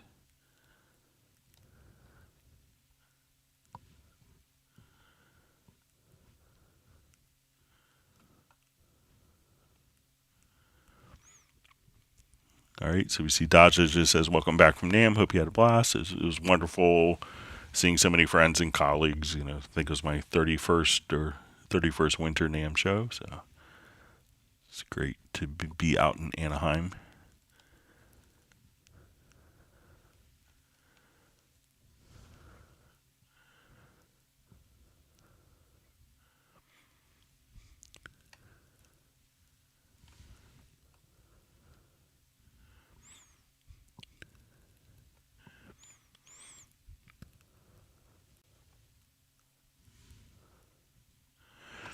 All right, so we see from, I think it's Marcello. Hi, Greg. In Cubase, want to use automatic tempo detection on a live play drum, for instance, and is Cubase capable of subsequently aligning it with fixed tempo using automatic time warp?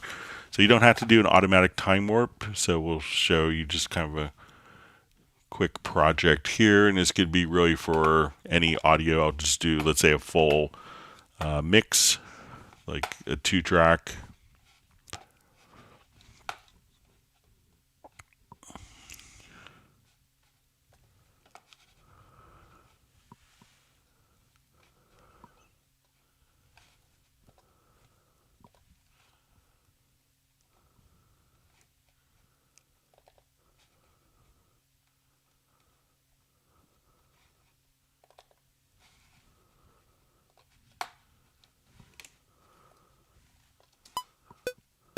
All right, so say we have, change the sample rate here, sorry.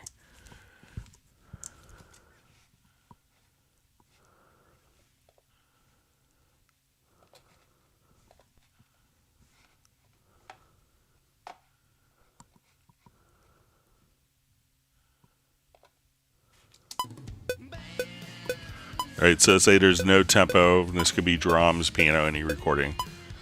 So not aligned with the tempo. So I'm going to come here, do my tempo detection.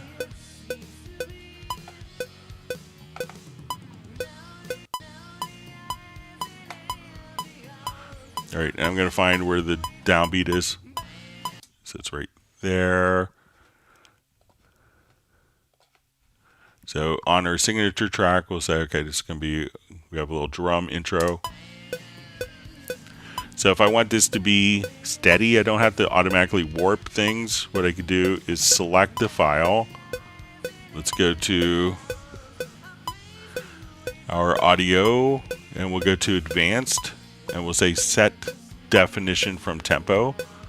And what this is going to do is basically embed the tempo changes on a file on every single beat. So we can say we're at like 120-ish, 130. So I'll say let's have this play back at a fixed tempo of 124.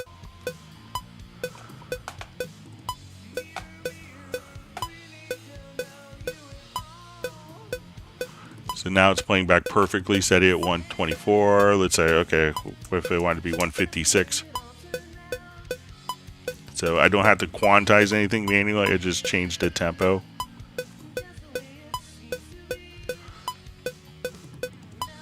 I want it to be 108 instead.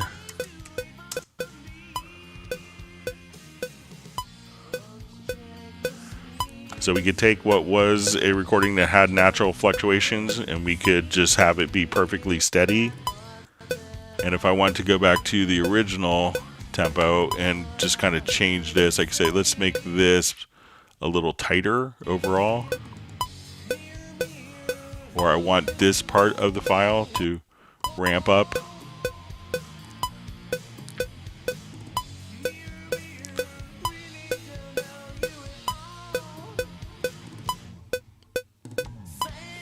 So we hear the tempo ramp up.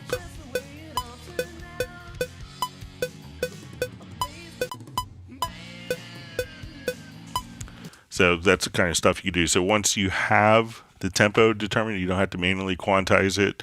Go to Audio, to Advanced, select the event.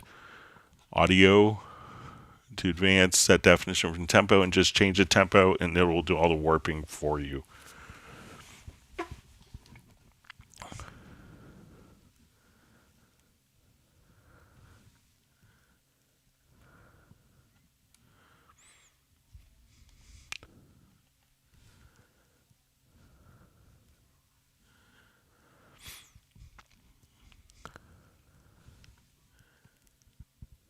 All right, reading through comments. All right, wonderful to see Sable Winters on. Garrett says, if I get him a NAM pass, that he'll cover for me so I can do something besides get lunch. So I'm able to get your pass, but I probably can't get you over from Spain on a plane ticket. But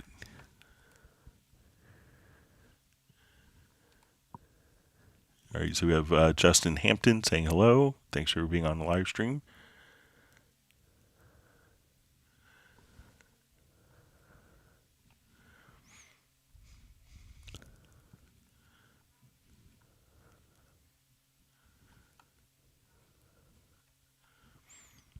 All right.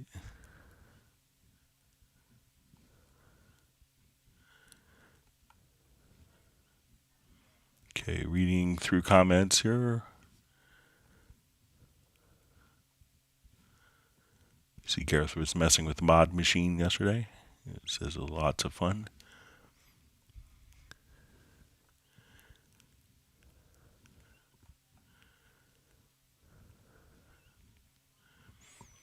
All right, wonderful to see Tim Weinheimer on. I could spend a lot of time with Tim at the NAM show. It was wonderful.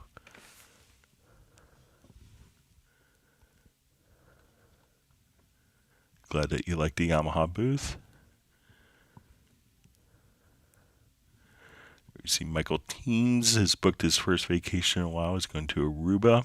So it's a beautiful island. I went there once, probably like 2007 or so.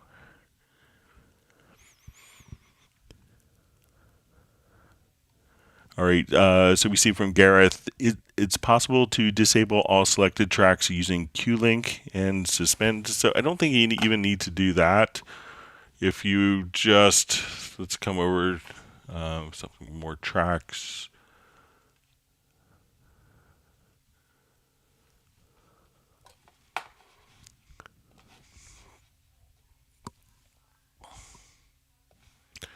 So if you just select all of the tracks here, all you have to do is right click and disable selected tracks. And so, you probably don't need to do Q-Link. And let's see if we could do that. So we'll enable all the selected tracks. So if we're in the mixer, let's say if I come here, let's see if we could. So we can't disable by right clicking in the mixer, but just from the track window, you could just select multiple tracks and disable. If you hit the right button, sorry. And just disable selected tracks. And there's key commands for that as well. So even if you have all the tracks selected in the mix console, you could have a key command just choose to enable, disable selected tracks. So you may not need to use like quick link for that. All right, so we have Alan David Daly checking in from Ireland. Thanks for joining, being on the live stream today. All right, we see David M is on from Liverpool, or near Liverpool. Thanks for joining us.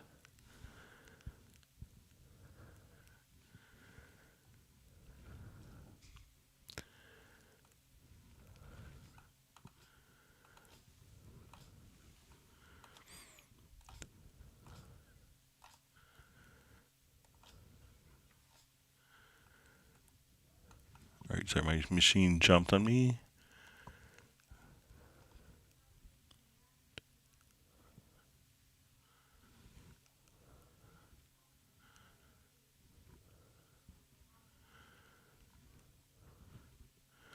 So you see the Heartbreak Time Machine just saying we can arrange the inserts on the channel strip. Oh my God. So yeah.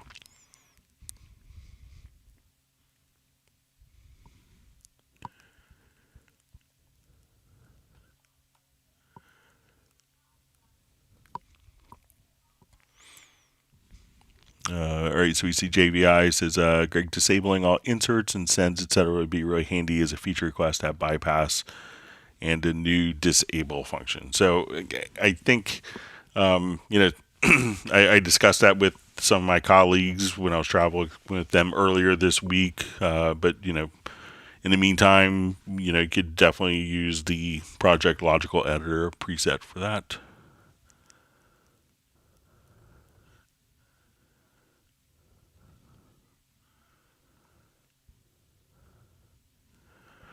All right. So we see, do we have a Zoom meetup someday? So I think we discussed it in January towards the end of the live streams, and since we had fewer live streams last month, I think we'll just do the last Zoom meetup. We'll just kind of do our normal last of the month Zoom social meetup for the last live stream of the month in February. So.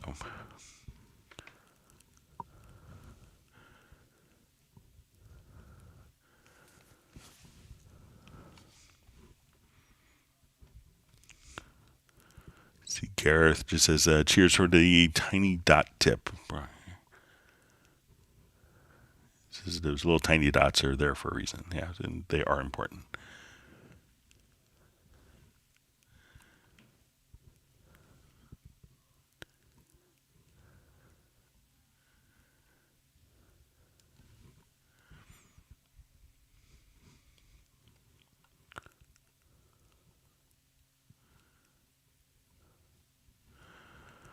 All right, we have a question from David Blues. Hi, Greg. How do I create cycle markers from a selected event?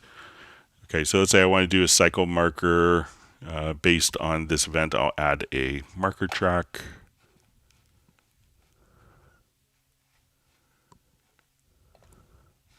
All right, so it could be kind of a two-step process. So let's say I will hit the letter P for like left and right locators, and then on the marker track, click on add cycle marker icon. And if I wanted to do that as a macro, we could do that as well pretty easily. So let's come over to key commands.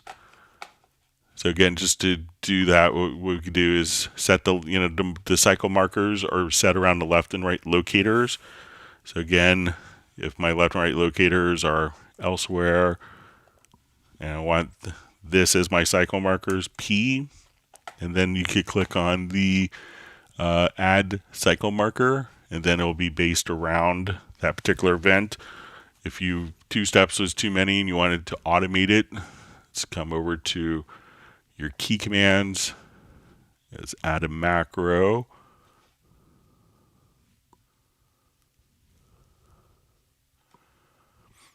Okay.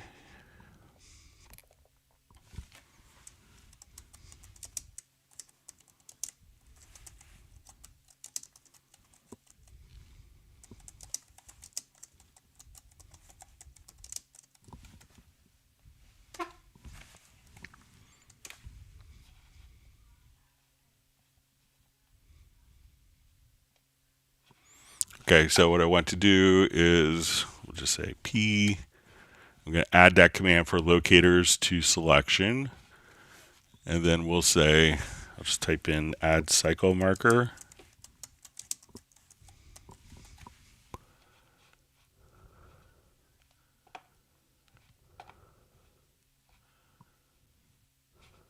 Looks like I already have a macro to that. All right, so we'll say add cycle marker on the active track. We'll add that command. All right, so now while we're here, if I select this event and we have this macro of these two steps, we'll just automatically create that cycle marker based on the event. So if you wanted to run it as a macro or assign that to be triggered from a key command or a MIDI remote device, no problem with that. So again, hit the letter P, and then you click on add cycle marker or create the macro transport locators to selection, marker, add cycle marker on active track.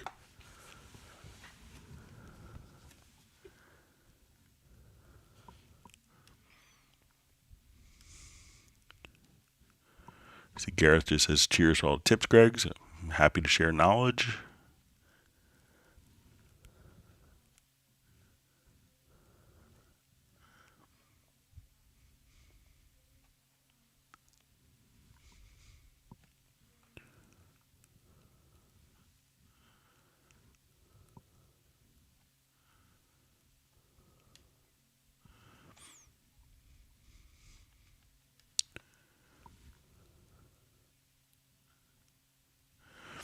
Okay, so we see from Jay from Secret Studio says, apologies for my lack of clarity. No problems. Apologies for not understanding. Says, I meant like if I took a stereo easy drummer, contact, or other instrument with like 32 outs, whether I can revert it to stereo if I change my mind. Okay, so let's take just a Groove Agent session here.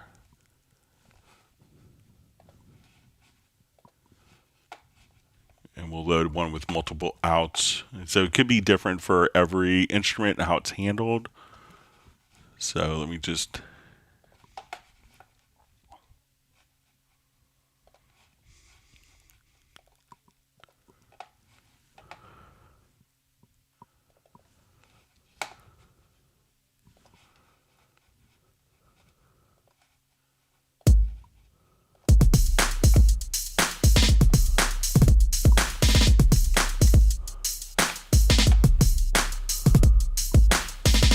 Okay, so let's say I want to come, everything is now going out of one, stereo out. I'll hide my input channels.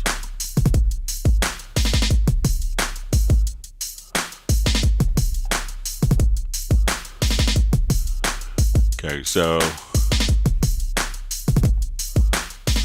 I want to send these out to out 2,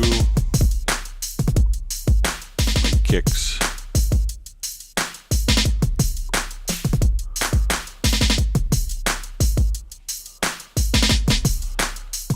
Let's send this to output 3.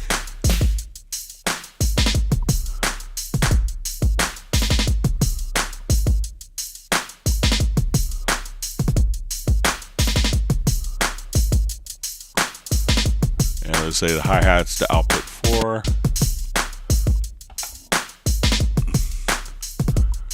So let's see. So it could really be up to how each instrument does its internal routing. So let's see if I can change these all back to my kit mix here in Groove Agent. So it looks like it's all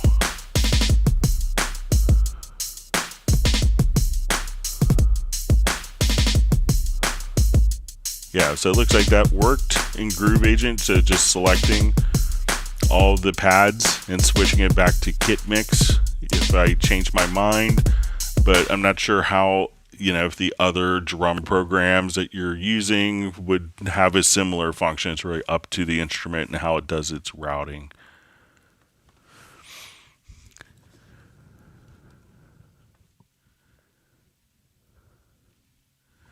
All right, you see Gareth says a new Hot Mess tune coming my way, so looking forward to that.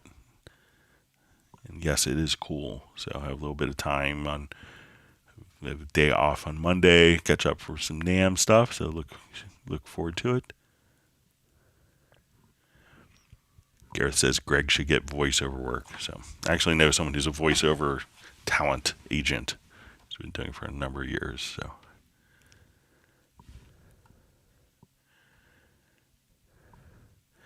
see, Sable Winter's gonna grab a Boss Gigcaster today, and she's excited.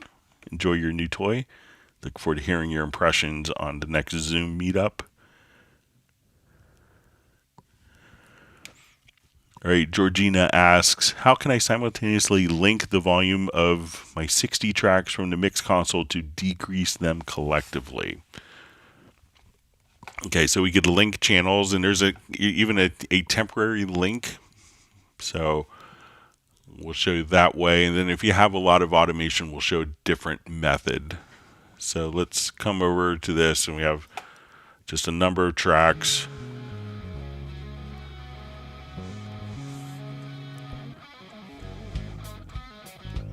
So I'm going to come here, I'm going to select all the tracks. And then what I want to do is to place them in Q-Link mode.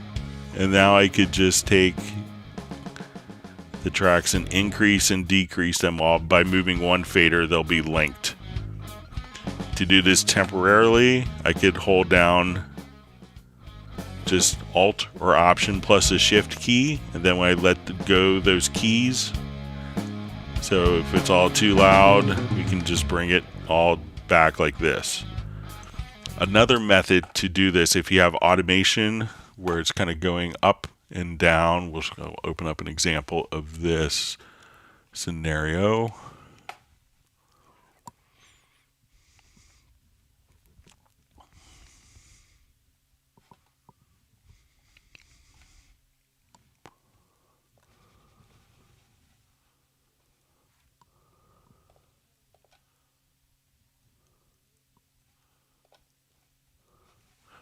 All right, so just read automation. So let's say we have a number of tracks that have existing automation, and we want to bring all those down easily. This is when it's a good idea to use a VCA fader.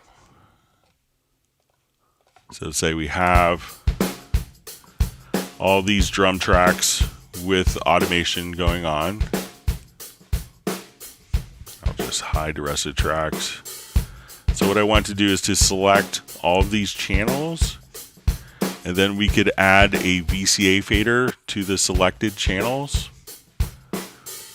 So now at this point, I could bring down my VCA fader, and even though I bring my VCA fader volume down, we can see that some of the tracks that have automation that's in contrary motion, like the automation on tracks is going up, it'll all decrease if you have existing automation. As I bring the VCA fader upward, you'll notice that some of the tracks will still go down, but it could still be attenuated.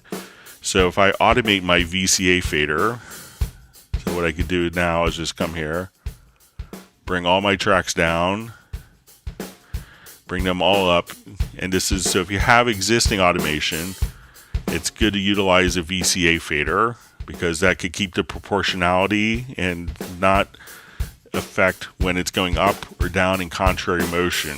Now, one thing to be aware of when you edit your automation, you may notice that you have the original automation kind of highlighted here, more prominently visible, and then you have the results of the VCA fader.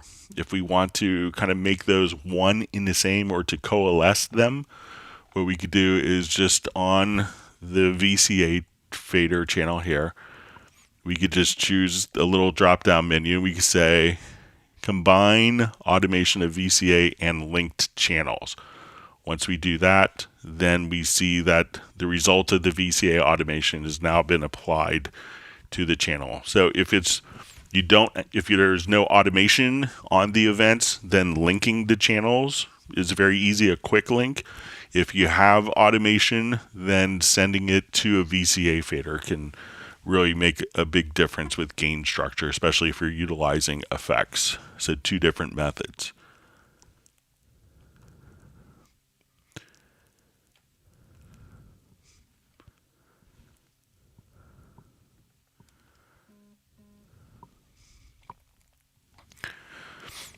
All right, Darren Flake asks, hi, what is the difference between linear and musical mode in Cubase and use of it when grouping or recording?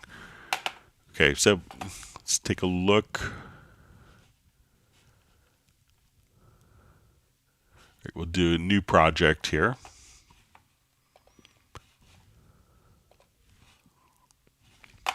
All right, so let's say we're doing something maybe for video, and it comes in handy with this.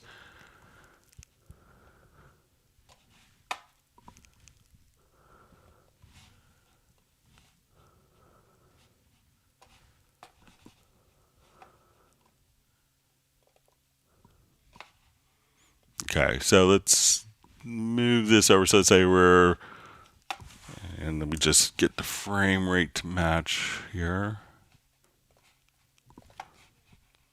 Okay, so let's say we have a video going on, and I'll open up my video window. So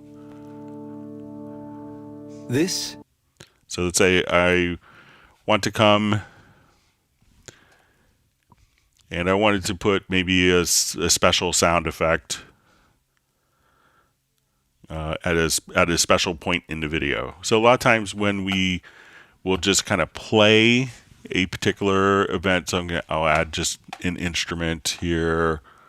I'll do some horrible composition.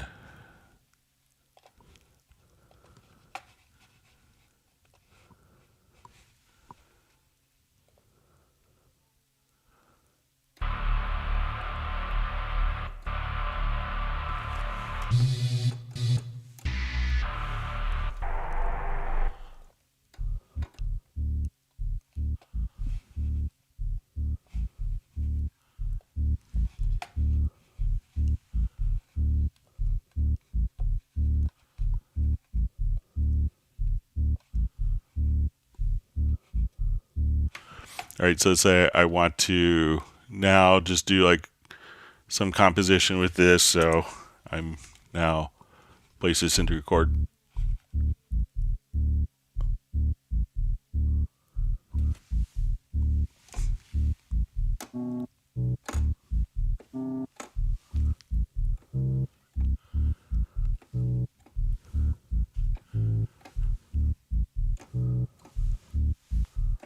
So let's say, all right, so we have now when it's in linear mode, and let's say we're composing to video, if I change the tempo, the video is going to play back at the same speed. But let's say I change the tempo to be much faster. We'll notice that the video plays the same speed, but the music will now play back,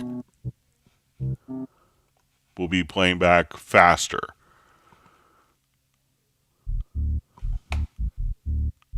So I change the tempo here, and we start from the beginning.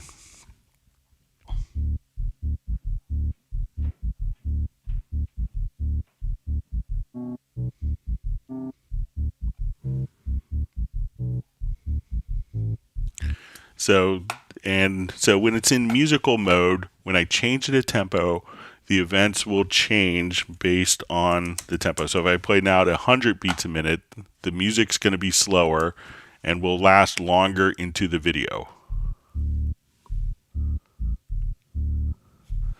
So musical mode tracks will follow and adjust the time based on the tempo. But let's say I want something that's not based on tempo, and that if I adjust the tempo, I want it to be at a specific spot in the video. So let's say where this cloud comes in, I want to come over, let's add maybe an orchestral symbol or something. So we'll come over here. Let's see if we got something iconic as sketch that we could use.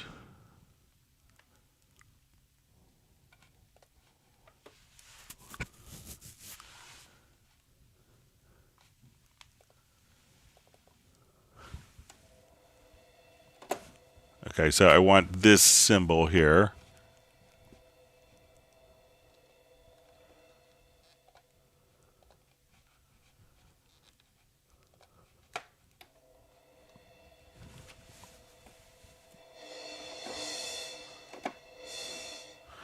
Okay, so I'm going to just play this note. I want this note to come in when the clouds do.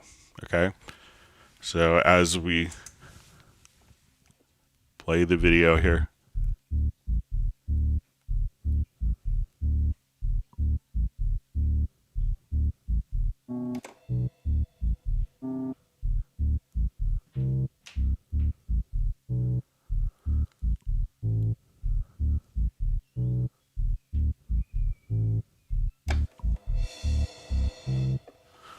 So now, if let me just record it this time. It'll just all right. So I'm just going to record this.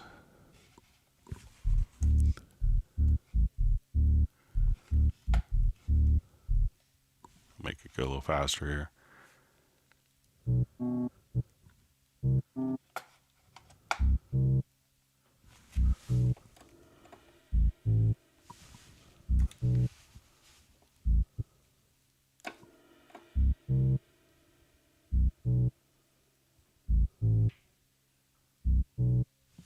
Take out a cycle mode. Sorry, let me just. All right, so I want that symbol to be timed with the clouds. So take it out of cycle, and we want to punch in kind of like right around here.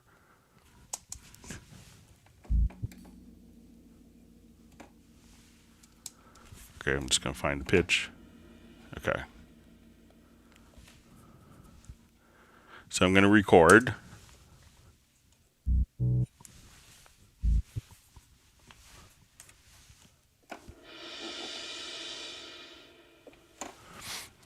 Okay, so I have that symbol. Now, if I want that symbol to always be locked to the time and not to the bars and beats, I'm going to place this track into linear mode. So all we have to do is just place this one track into linear mode. So now when I change the tempo, how we hear like the little musical example here kick in, I could speed the tempo up. So we'll start from the beginning here. This will play back faster, but the timing of this, since it's in musical mode, will change based on the tempo. With linear mode, this symbol, its timing won't be affected because it's in linear mode and it's tied to the time. So as soon as that symbol, as soon as we have that cloud, we could always have that position regardless of what the tempo is. So I speed up the tempo again. We will hear the music play faster.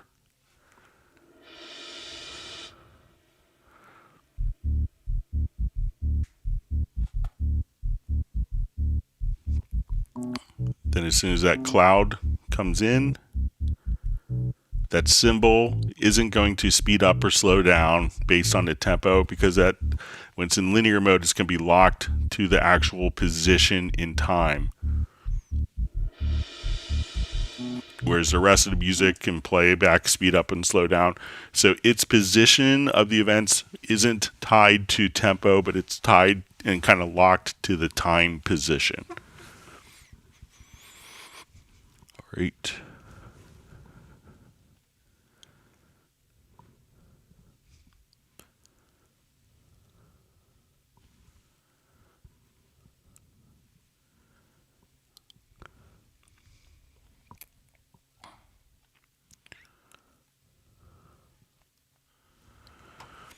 All right, so we see Studio 7 Casimo. Hello, Greg. Question: how can I identify strong notes in VariAudio on my track and select them all at once to decrease their volume? So there isn't necessarily like a volume or like an amplitude indicator in VariAudio.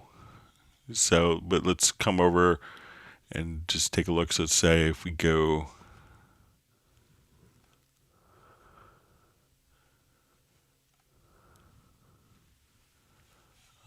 just find a quick project here.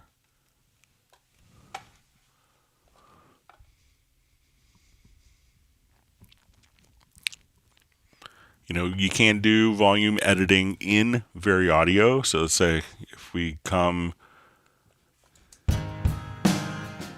and I wanted to open this, let's say in Very Audio. So come.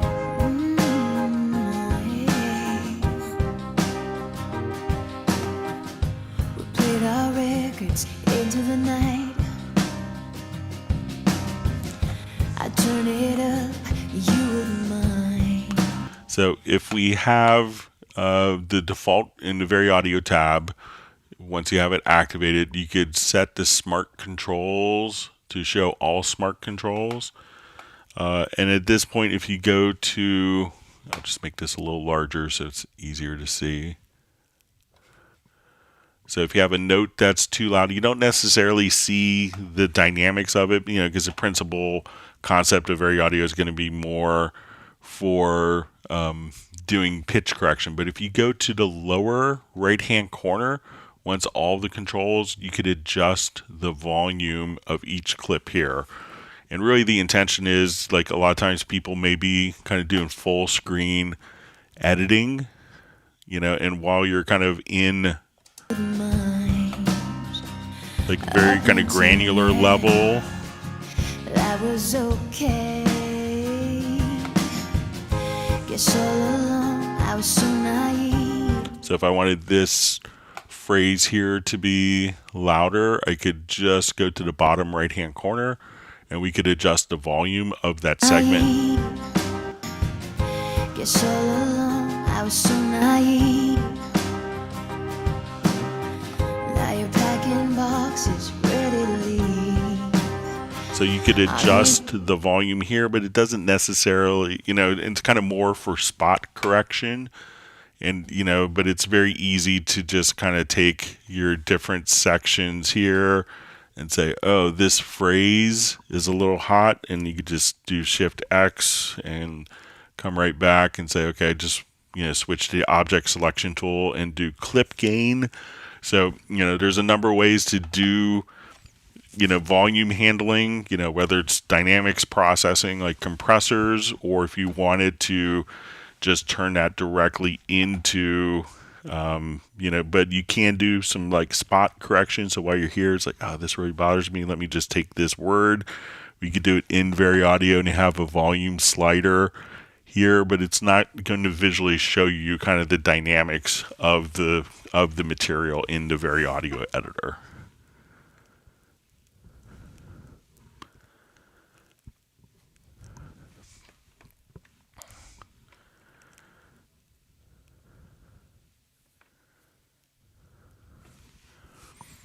All right, Marcello asks, how I remove the message to confirm whether I should proceed with the action of converting the selection into a file.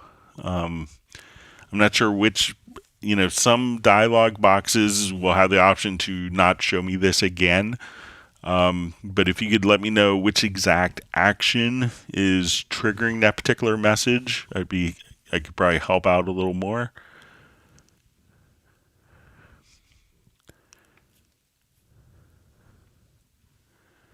All right.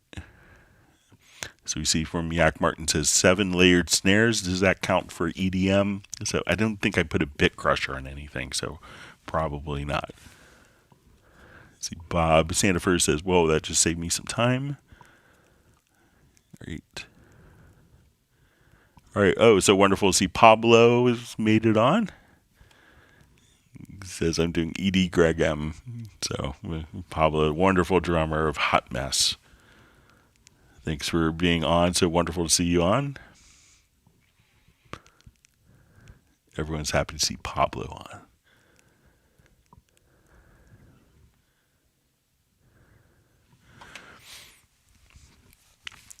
All right, so we have a question from David Blues. How do I delete a favorites folder in MediaBay? Good question. I've never tried deleting one, so let's take a look. All right, so let's come over and I'll just go to my file browser. Let's say I want to go to Documents, go over here, Projects,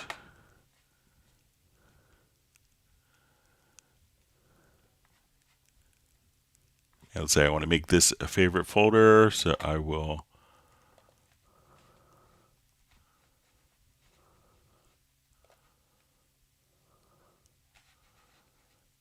my friend Fred's wife project, so we'll add a favorite. Okay, so now I'm just going to jump back to my favorites, come over here, so we have the folder. So I think it looks like if we just hit the X in the upper right hand corner, it'll ask you, do you want to delete this favorite? You're such a sweet girl, but for demonstration purposes. So it looks like if you just kind of hover over the favorites folder and then click on the X in the upper right hand side, that you could then delete the favorites folder.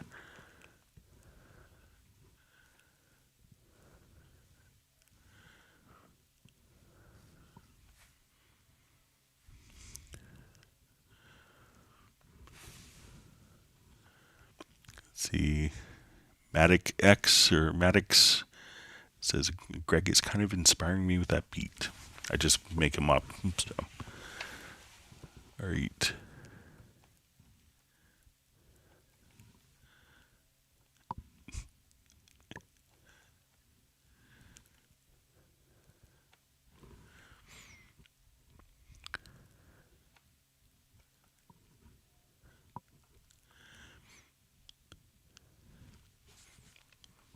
Gerald Ely says he has to admit he's watching the Pebble Beach Pro-Am in back of class. I won't tell the teacher. So. As long as you hit the like button. So. Or you see Gareth is going to feed his daughter. It's probably done already.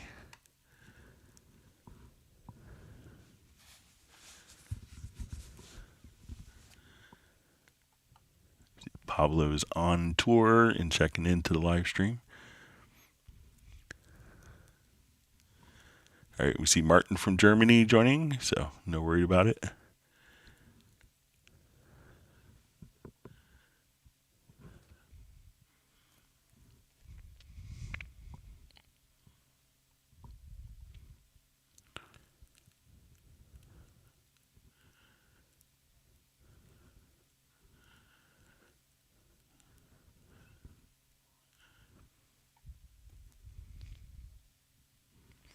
All right, so Burak asks, how can we audition samples from Media Bay on Groove Agent?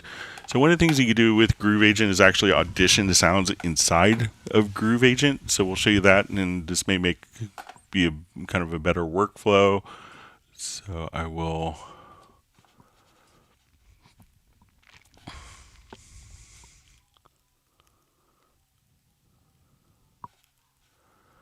So we could kind of do browsing inside of Groove Agent pretty easily. So let's say I'll come here. Let's play the Urban Ballads kit again. So let's say I want to replace snares on this.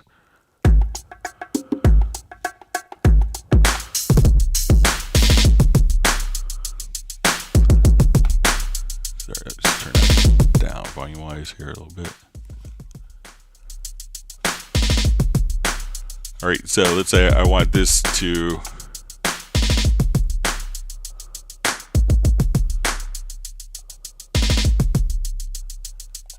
let's say I want to replace this snare. If we go to this little folder here, we could click on instruments, and I'll say let's find snare drums, and I will not limit it to anything. So now I have this pad selected.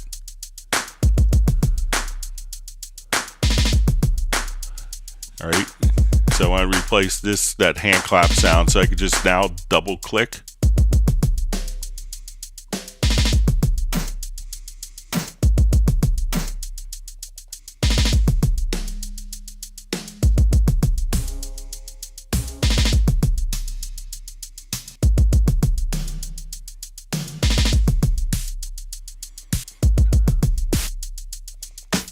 So we could audition through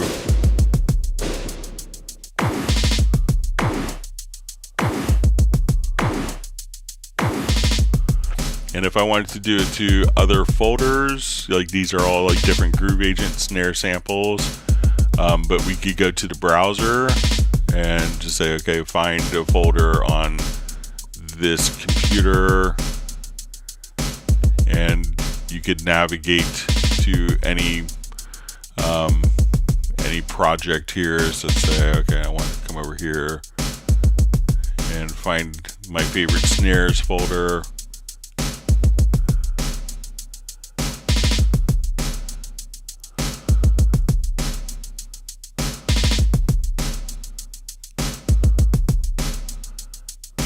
So if I wanted to, replace it with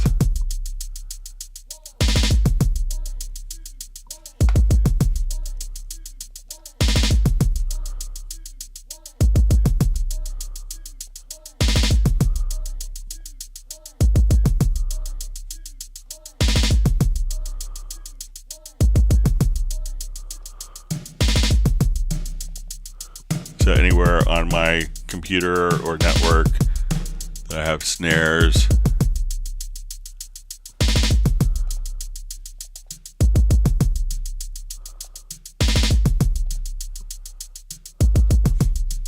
So any snare that you have in your system, or if you want to go to different instruments and audition different snares. So you can do that all kind of internally within Groove Agent without having to go to Media Bay. And that is, when you double click, it's automatically replaced in the instrument as opposed to being placed in a sampler track or on a project window. So, but you kind of have the same benefits right there. So just this little folder, and you can click on instruments for all the internal snares, or browser for anywhere on your computer.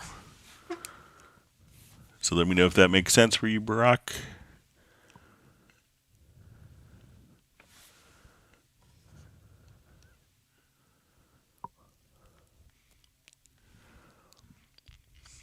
All right, Benny asks, when I import a MIDI file from a customer with Cubase 12 Pro, it opens in Halion 7 with instruments on all tracks in Halion instead of 1.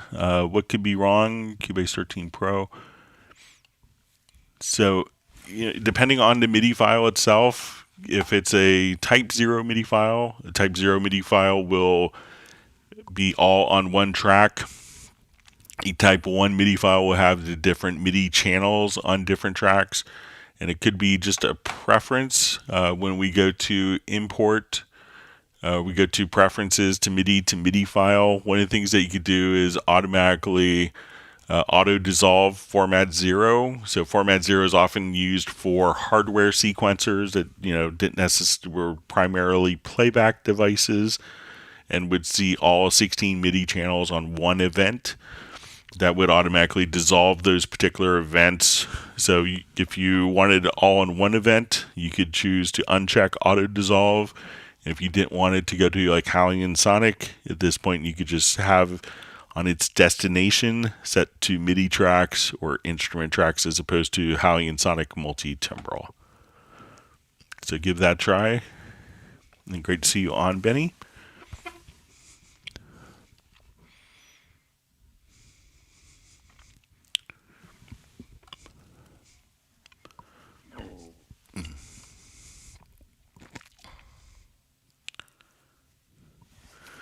All right, so we have a question. In preferences / VST plugins, what does the option suspend processing of VST3 plugins when no audio signal is received?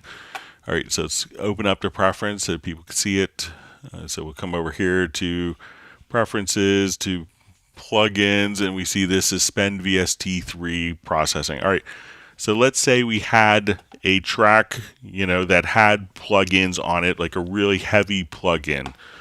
So let's say, if you have something maybe like vocal chain or multiband compression, plugins that take a lot of processing power. If the plugin, most programs will take that processing power, whether there's audio playing or not. So it's going to take the same amount of processing power on your system, whether it's doing anything or not. What this preference would allow you to do is to, if there's no audio playing through that plugin at the time, that the CPU is not going to take any CPU power if it's not passing any audio of the plugin. So the one thing to be aware of is sometimes people may start a project and they add a lot of tracks with a lot more plugins going from the verse, where there's, say, fewer plugins. Going into the chorus, there may be more plugins. Then the CPU load could jump if you're using more plugins on more tracks. So that's why they give you the option to have, once the plugin is kind of loaded, that it's taking processing power, whether it's doing it or not, or you have the ability to have it not actually do any processing unless the instrument is playing or VST effects are being processed. So it's just a toggle with that preference. If you want the CPU load all the time, so you know what it's going to be at all times in the project, or you want to allocate the CPU processing so it's only doing processing on the CPU when it's actually doing something. So that's what that plugin preference means.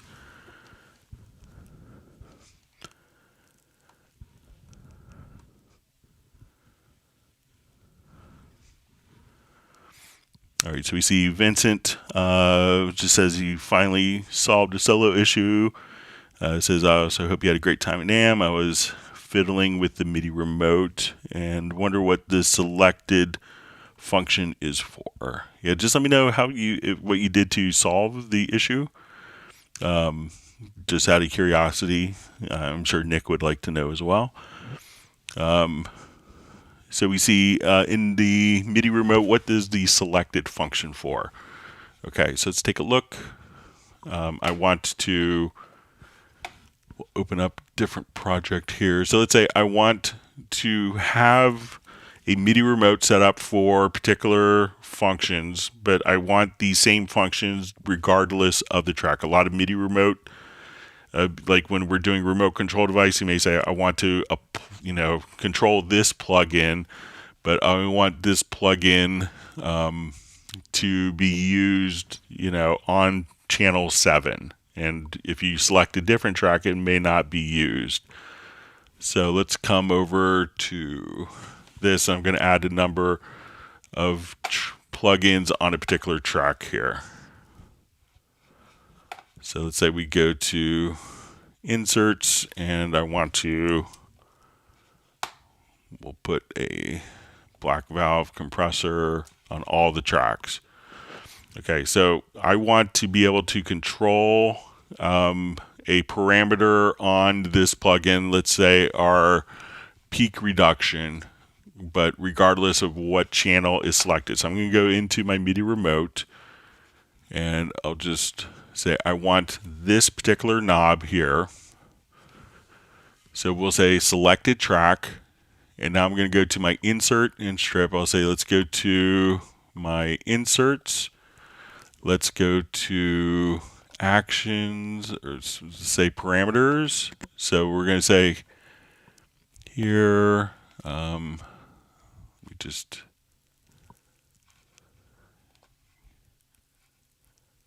all right. So we're going to come over here. We'll say we have 8 channels.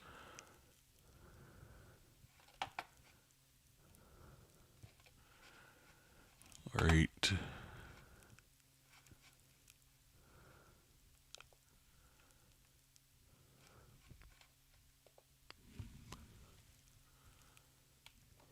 All right, so now I'm going to apply the mapping here.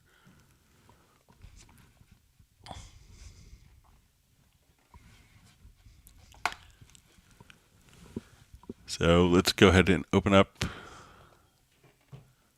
So we can say this is my gain. So let's say I'm controlling my gain on this channel. I go to this channel, I open up the black valve. That same knob, as I move it, is controlling that same parameter regardless of what channel is selected. So this way we could set kind of like a base set of controls, things that we want controlled. And I want this same setting on, whatever channel is selected. So again, I come over here, open this up, and When we see the selected channel, that same knob is controlling the particular same parameter across the selected channel. So that's what it allows you to do. So you can kind of set up, I use like my channel strips, I use these particular plugins, and I want these knobs to control those parameters on every single track.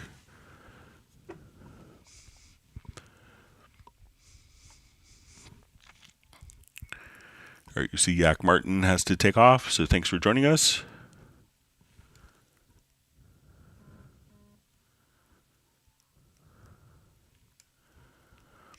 All right, so we see, hi Greg, what is the quickest way to rename an event since the F2 key isn't working?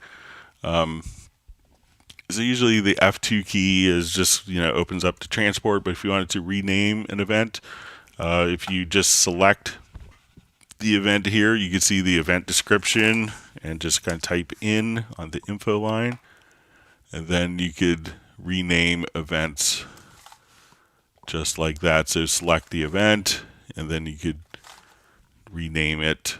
So that's probably the fastest way. There is also, if you wanted to go to edit to rename selected event, then you could type in a name here and do that, and that's a new function in 13.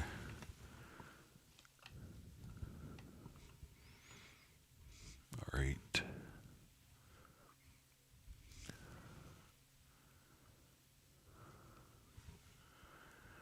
See, Diamond District Studios, just curious if anyone's using the UAD Apollo Twin with the Sennheiser HD650. It doesn't seem to get enough power, so don't have either of those. But sometimes, different headphones need different amps depending on your impedance. You see, Pablo says he uses the tempo detection almost every day.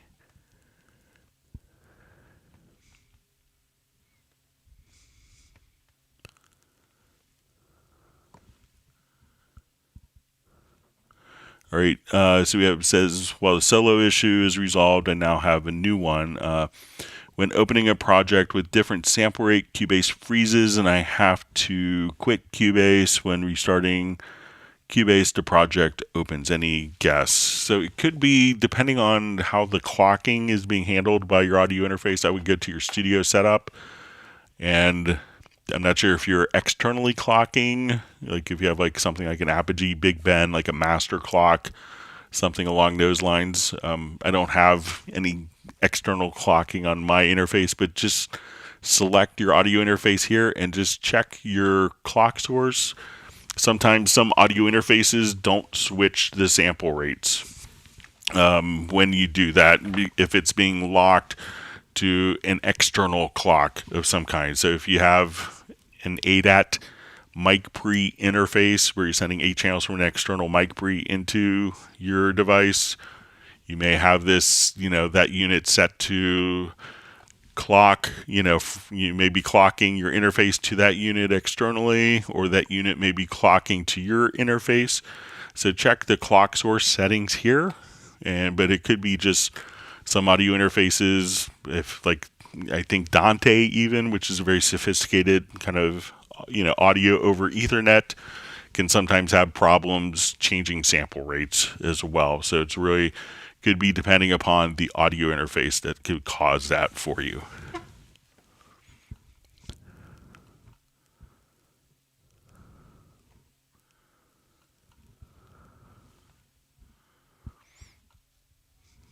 See, Pablo says, I'm the best teacher by far. So I never really studied teaching, but I had some good teachers in college and high school. So try to be helpful. All right. But thank you for the kind words.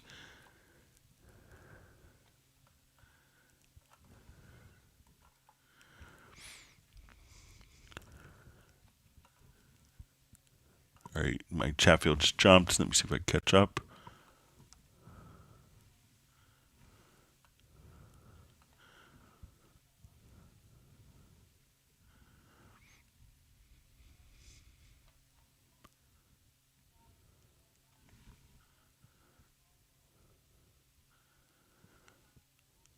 So we see that Vincent had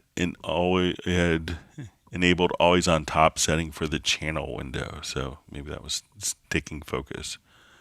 So glad you figured it out. Thanks for sharing.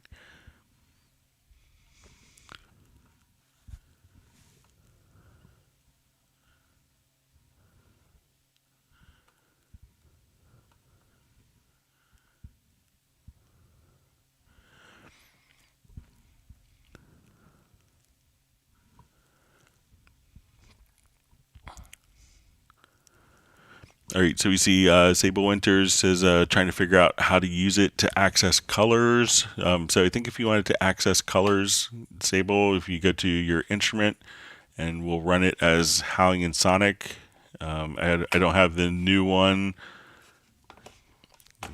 that was released today, but let's say if we wanted to jump back here.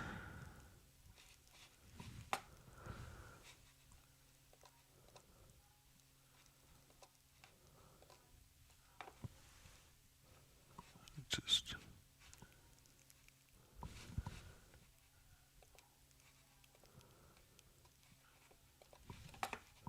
all right, I'll just show it in Howling quickly. But generally it's probably not going to run as a standalone instrument, but it'll run in Howling Sonic or Howling 7. So if you come over here, let's say we'll just do a single instrument. Click on all.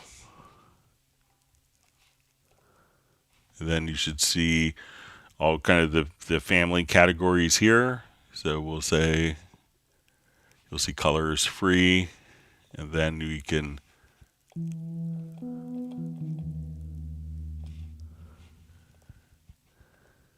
and then at that point you could start playing around with different options. So make sure you're opening it in Howling Sonic or Howling 7.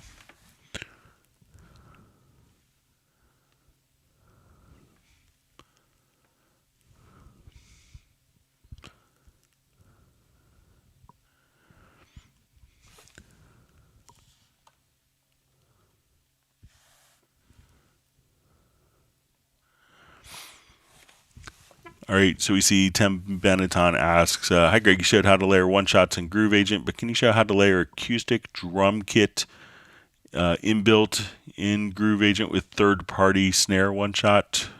All right, so, when we're doing this, so let's take a look. So, when we have a acoustic agent, those kits are all kind of tied together a bit more. So I'll just let me just add a instrument track. So when we look at an acoustic agent, and the reason why we do this is because the sounds are so carefully tied together. So I will just open one that.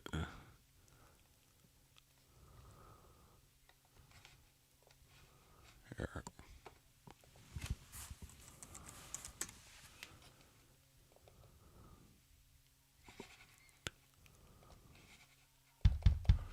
All right, so when we're dealing with kind of more of an acoustic agent kit, it's not as flexible because what happens is these snares are going to be tied. Let's say we go to the mixer and we solo, the room mics.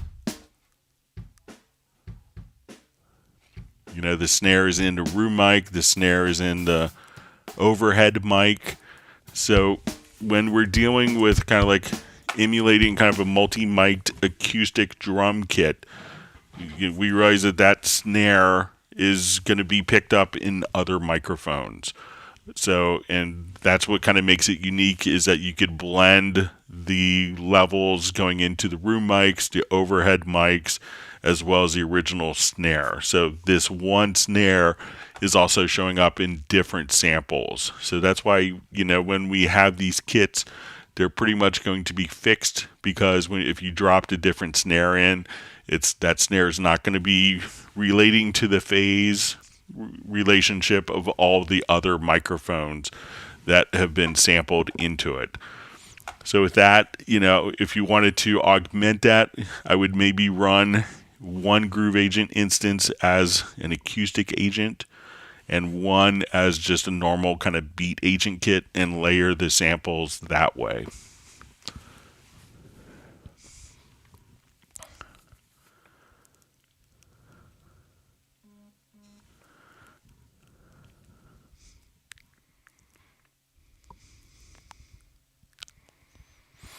All right, so bling bling, how does a clipper work in Cubase, and how can I check in the Supervision oscilloscope preview if it has clipped the peaks of my audio?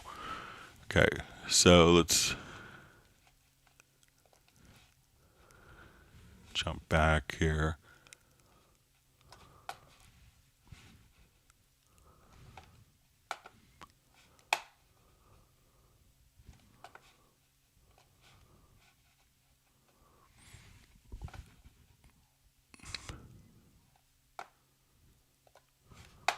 All right, so let's say I want to take all these drums and I'm going to run them into a group. I'll bypass automation.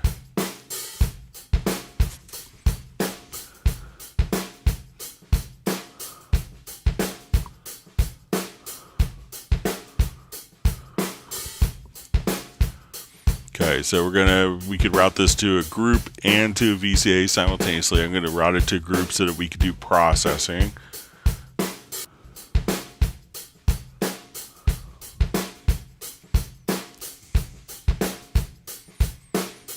So let's run our Clipper plugin.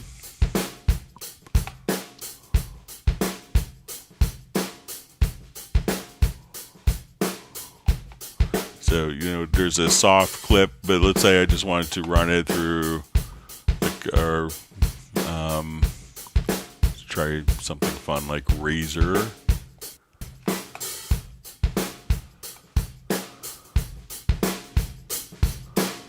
That's actually doing kind of fixing intersample clipping. So do maybe a brick wall limiter here.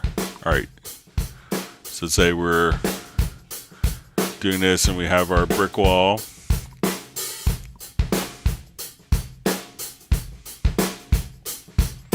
And let's add a little more gain.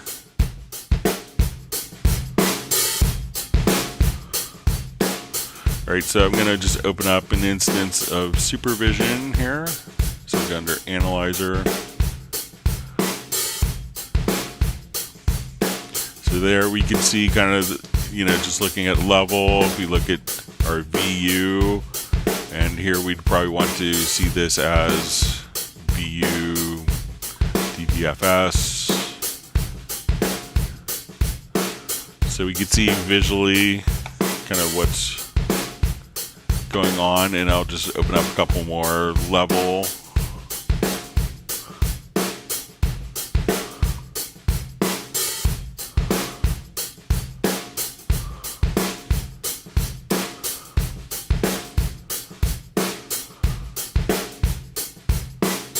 So we can see kind of our loudness ratio. And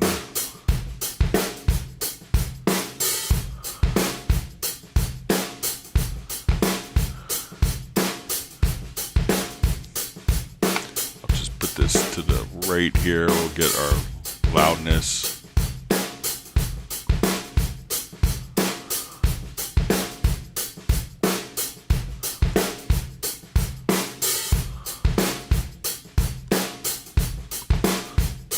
So here we can see, that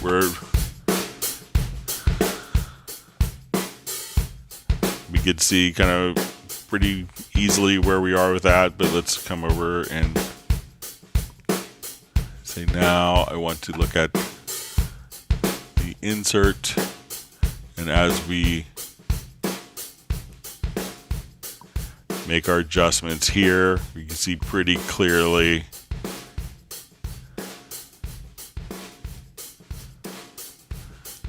how we could utilize that. So we can set kind of a threshold here. And as we make our gain adjustments, we can see visually pretty easily where we start to exceed our VU, our LEDs, and loudness units there. And if I turn this off,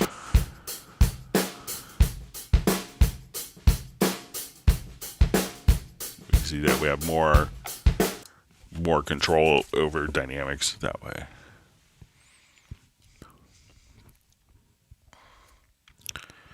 All right, so we see Maddox. Can you show us how to tempo correct all the channel samples? Yeah, so let's take a look. I'll do kind of a full mix.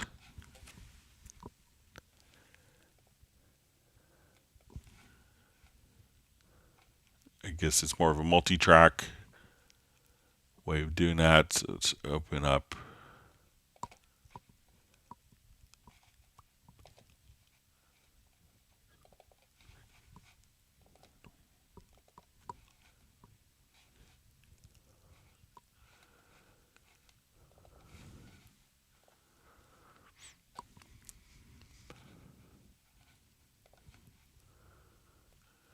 All right, so let's say, and again, no metronome here. So in this case, I'm going to take like maybe the drum overheads and do a tempo detection on that.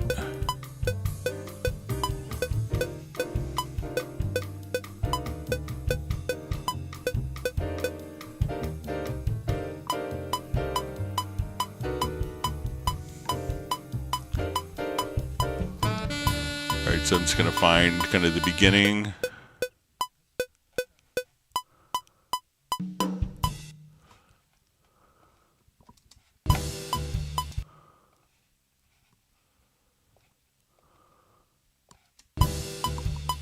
Oh, sorry, let me just switch my start mode here.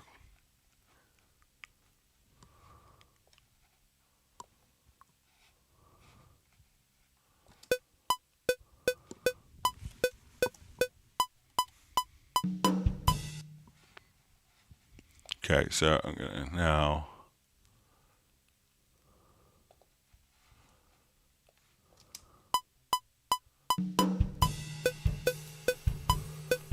okay, so I've found my tempo, and if I want to do kind of like the multi-track tempo changing, all I'd have to do is select multiple events. Let's go to audio, to advanced, to set definition from tempo. Do this, it'll take just a couple seconds for it to do its magic. All right, so now we have our tempo. And again, if even now, as we see this, we can see that that these will all be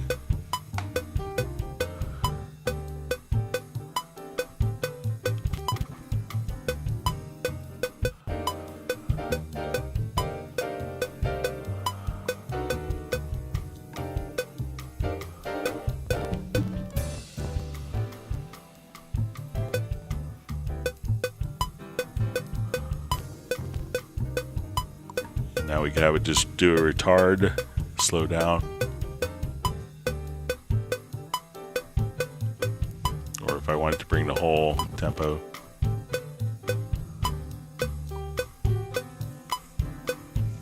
Or straighten the tempo. So we can say, okay, maybe we want this to be 140. Turn off my tempo map and set tempo to 140. And now it's playing back perfect tempo right there. So let me know if that's helpful and what you wanted to see.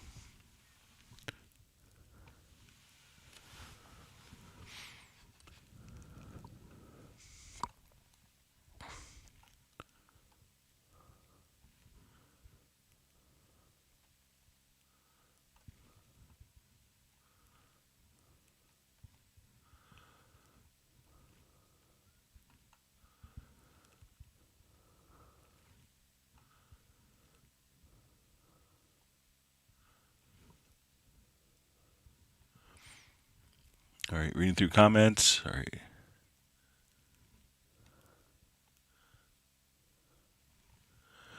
All right, so we see Dan McLean. Hi, Greg. How to compensate for the delay when paralleling with plugins?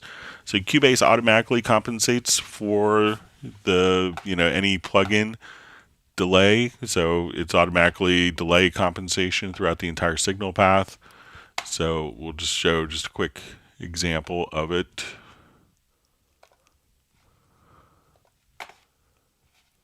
So if I'll just open this up real quick again.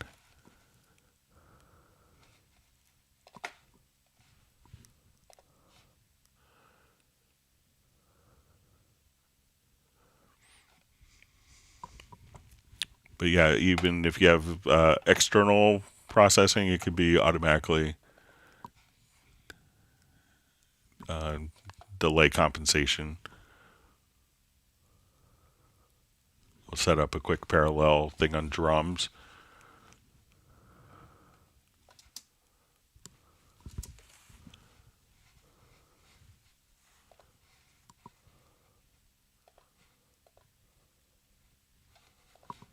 Switch my audio interface. Sorry about that.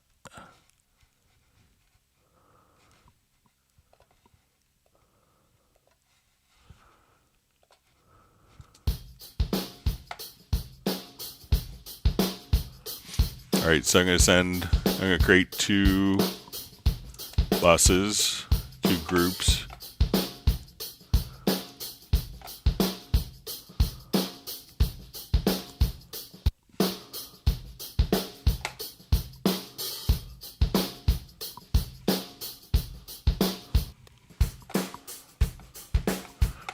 All right, so I'm going to go to my sends here, select all my drums.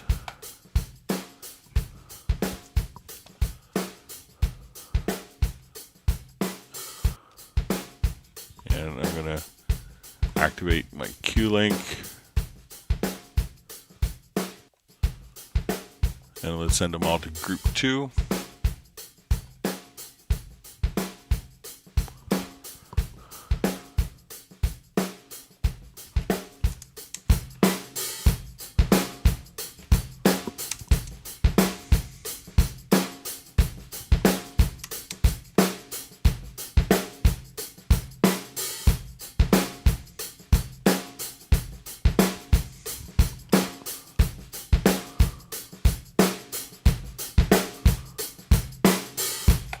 All right, so now these are going to my two groups here.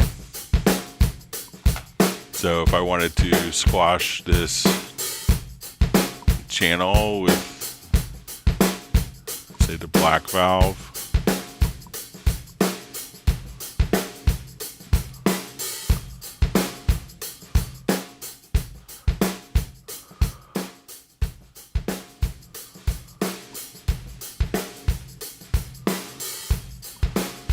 so this we could totally squash. Let's make it all wet. So yeah, there's, it's automatically compensated for. So you shouldn't have, so you don't have to do anything. It's just kind of done.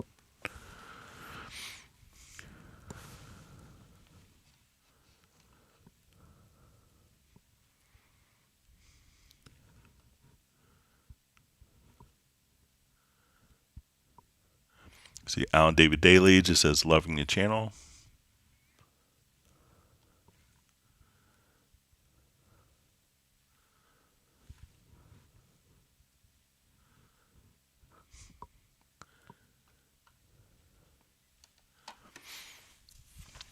All right, so we see a question. Out of curiosity, does the amount of third-party plugins affect the loading times of opening projects despite not having any third-party plugins loaded in that specific project?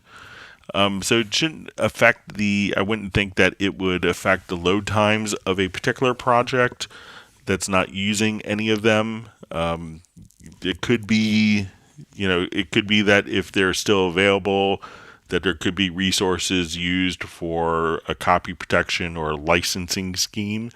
that can take some CPU resources that may always be present, even if the plugin isn't being used.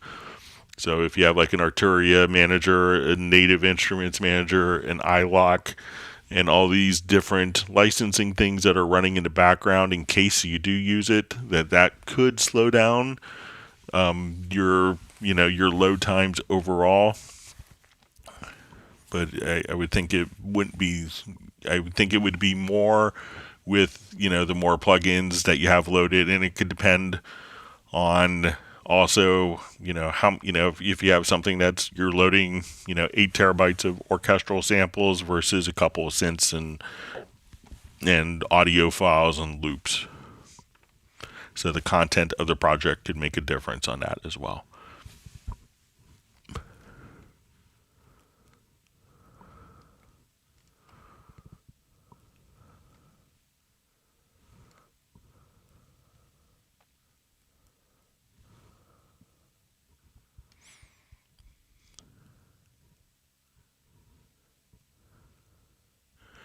Just see a comment from John Costigan that the delay compensation button is on the lower left corner of the project window. So this delay compensation here, what this does is it turns off plugins that have high latency so that you could go back and forth. But the delay compensation when plugins are opened and loaded is handled automatically.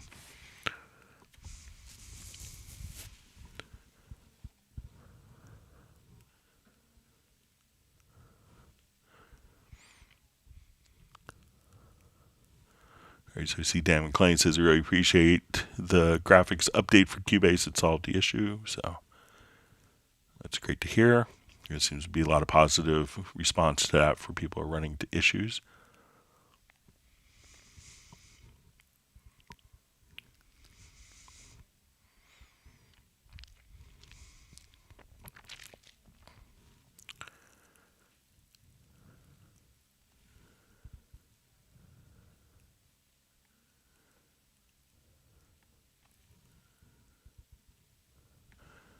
All right, so we see Cubase X just says, I apologize if this has been asked before, but if I close a project, I get the hub screen now since Cubase 13. I click on X for closed, Windows, the hub momentarily closes and reappears. Is this normal for Cubase 13 and as is intended, or is this Windows misbehaving? I only ask because previous versions did not have that. So when we migrated to be compliant with Windows multi-window compliance, the projects are kind of independent of the application, and if you close everything, then you wouldn't be able to close the application if the Windows, the menus functions were. So you could have the ability to close the project, but not be able to quit the program because of. So you could close the project and then not be able to close the program because like the menus have gone with that. So that's why it kind of migrated to the behavior of going directly to the hub so that you could quit without having to have all of the menus open that could be closed when all projects are closed. So it's for kind of Windows multi-window compliance handling. So it is kind of intended behavior. All right. Just missed a call from Dweezil Zappa. I have to give him a call after the live stream.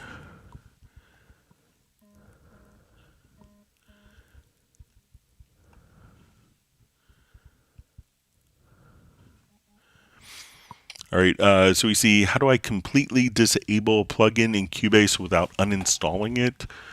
So I think if we go to your VST plugin manager, let's say if I had a particular plugin, I'm not sure if I have any third parties, but I think if we come over,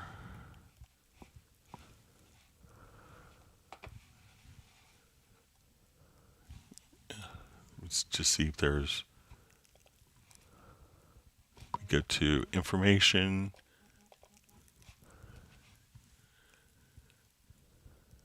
So I think that you could hide the plugin from showing up here.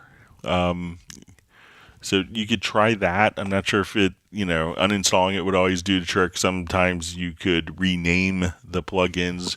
Like on Windows, are often like a .vst3 or a .dll. So if we could do like a .vst, instead of 3 underscore or something like that. But try just coming over here, and if you go to Studio, to VST plugin manager, and then select the plugin and choose to hide, and see if that does the trick for you.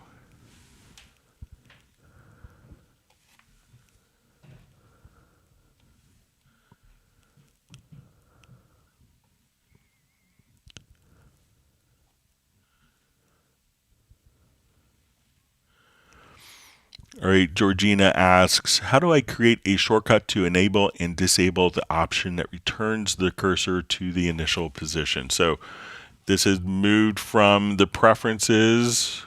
So we go to your Cubase preferences. It used to be under transport, and now it's going to just be under the transport to the start modes.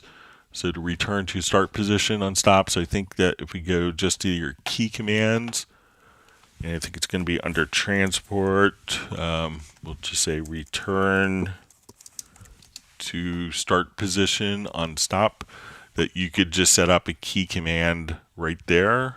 And then you could assign the key command for that. If you're in Cubase 12, it would just be a preference. So if you go to the preferences, you would see it under transport. Cubase 12 and earlier, it would be under transport.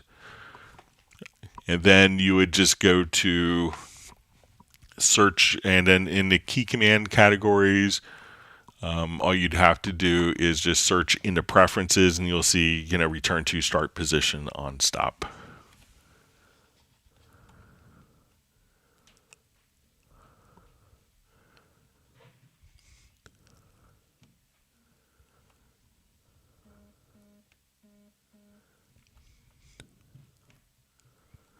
All right.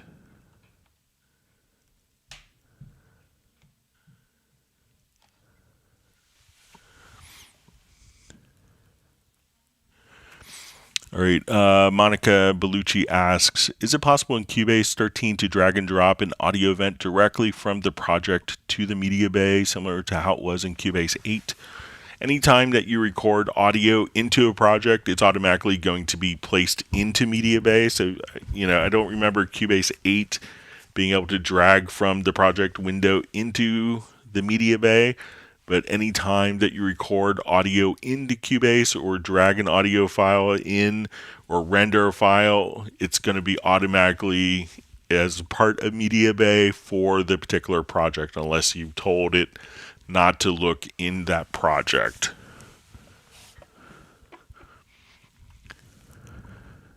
All right, wonderful to see Michael Pierce has made it. Wishing everyone is safe and well in a post-NAMM live stream. So,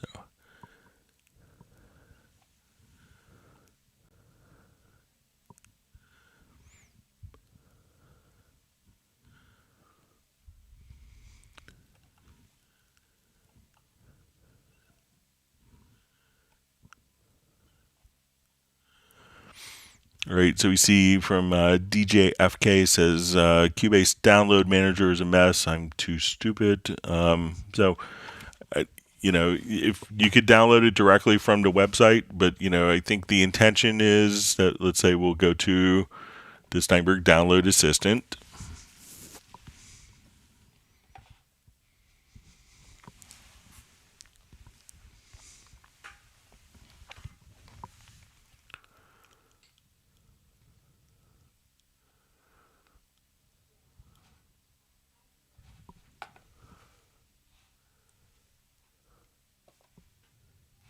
Okay. All right, so all you'd have to do, let's just get this updated, sorry.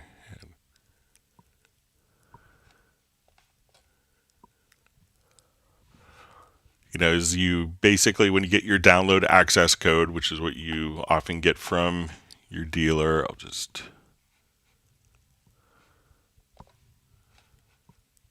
update it afterwards. Okay. Is you'd enter your download access code here, which you copy it from your email or type it in from if you have a box version. And then make sure that you're logged into your My Steinberg account here. Enter that in, and then you'll show up as under My Products, and then just simply select a product, and you could install all. And then that will do the installation for you. But if you have more questions, feel free to reach out.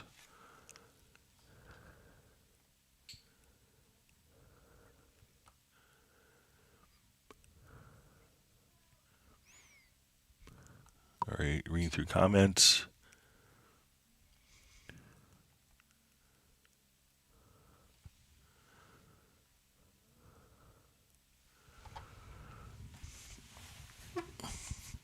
Okay, so we see, hi Greg, I'm having trouble enabling recording on my track. The monitor is grayed out or locked on some tracks.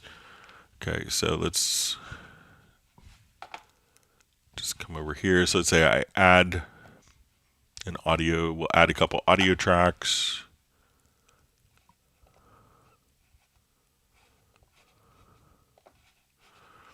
Okay, so we have audio tracks here. Now, sometimes it may be grayed out when you go to routing. If the routing is, so let's say I have it set to no bus, then I can't, or it's a bus that's not defined. So let's come over here. I'll go to my audio connections. Let's get inputs. I'll add a bus.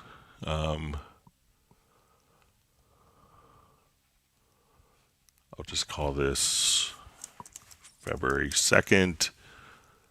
Hit OK. And on this bus, I want no physical connection defined.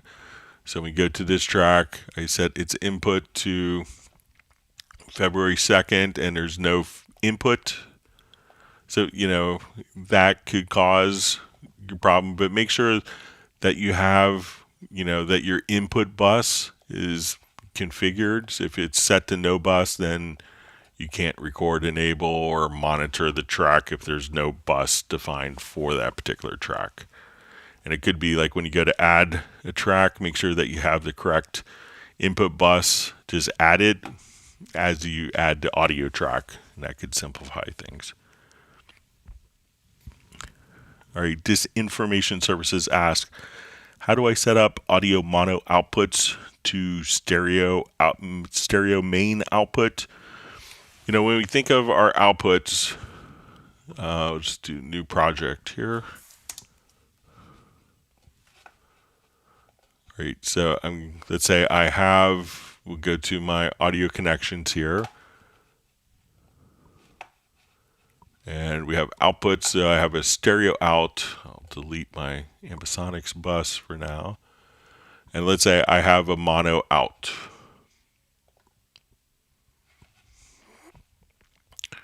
Okay, so right now we'll add a couple of audio tracks.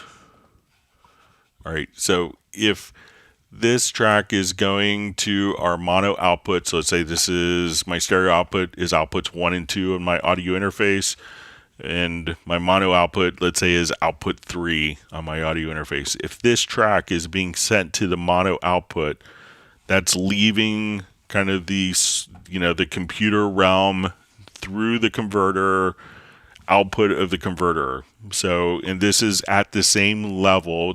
We could think of these as kind of parallel outputs. So since this is leaving the software through the audio interface, this is leaving the software through the audio interface. We can't necessarily take this output and route it to this channel because these are both kind of going parallel outputs. So if we wanted something like that, we wouldn't use an output because these are kind of doing the same thing. So we would use multiple outputs if we were feeding, for instance, a recording console. So we may have 16 channels going to 16 outputs where you have discrete outputs in our audio interface. And then we could send that to our recording console. That's when you would use multiple outputs. If we wanted to do different kind of gain staging and processing, don't use an output, but consider just using a group channel, because now that we add the group channel, all these tracks are going to the group. This group is going to the main stereo output. But these are basically at the same hierarchy, at the same level, and the audio will go, straight out of here, and we can't necessarily, since it's going, have control of that going to the stereo output. But if you wanted that, just simply use a group channel. Then we could do processing here. This could be routed to a different output if needed, but then this would feed the stereo output by default. But we could think of the stereo output as like the master bus before all the audio leaves the computer to be heard. So let me know if that makes sense.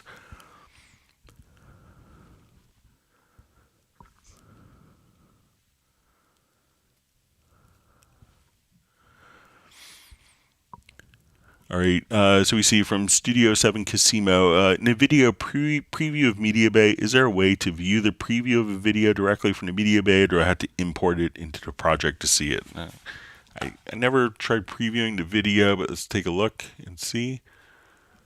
So let's come over here to MediaBay, and let's look just for video files on this computer. Yes, I don't think that there is a video preview. I think that it's actually going to be previewed like in the within the project. So I don't think that there's a preview window for that. So I think it's going to have to be imported into the project to see what's going on with it.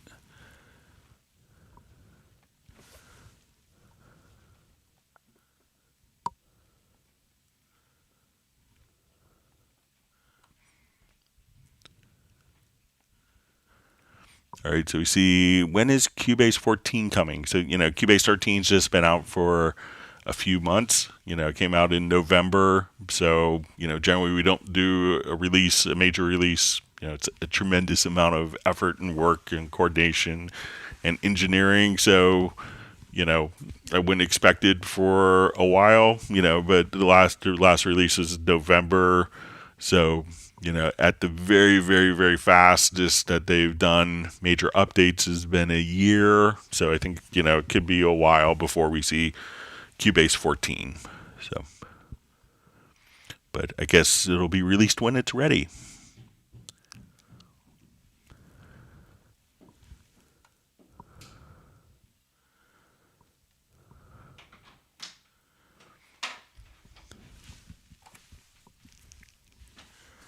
All right, my son just walked in my office.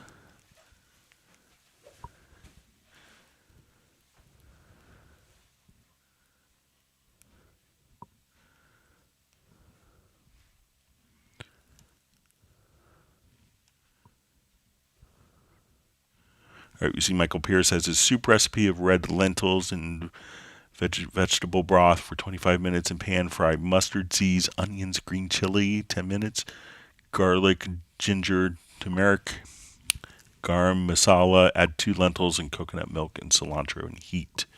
Sounds great.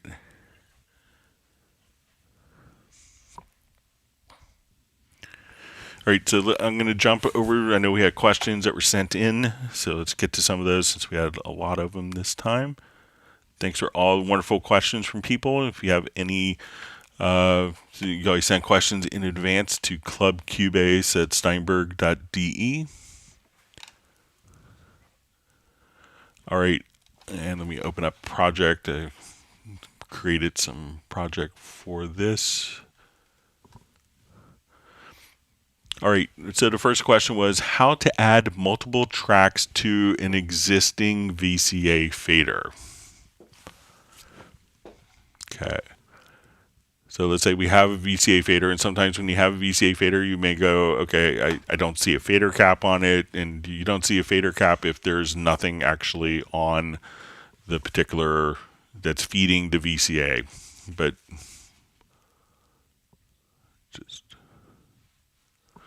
Okay, so we'll look at our VCA here. So if I have an existing VCA fader, so we select this, and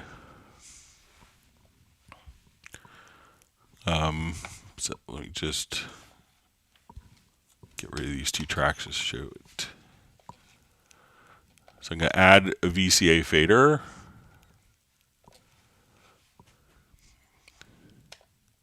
Okay, so we have our VCA, and we see that we have no fader cap here.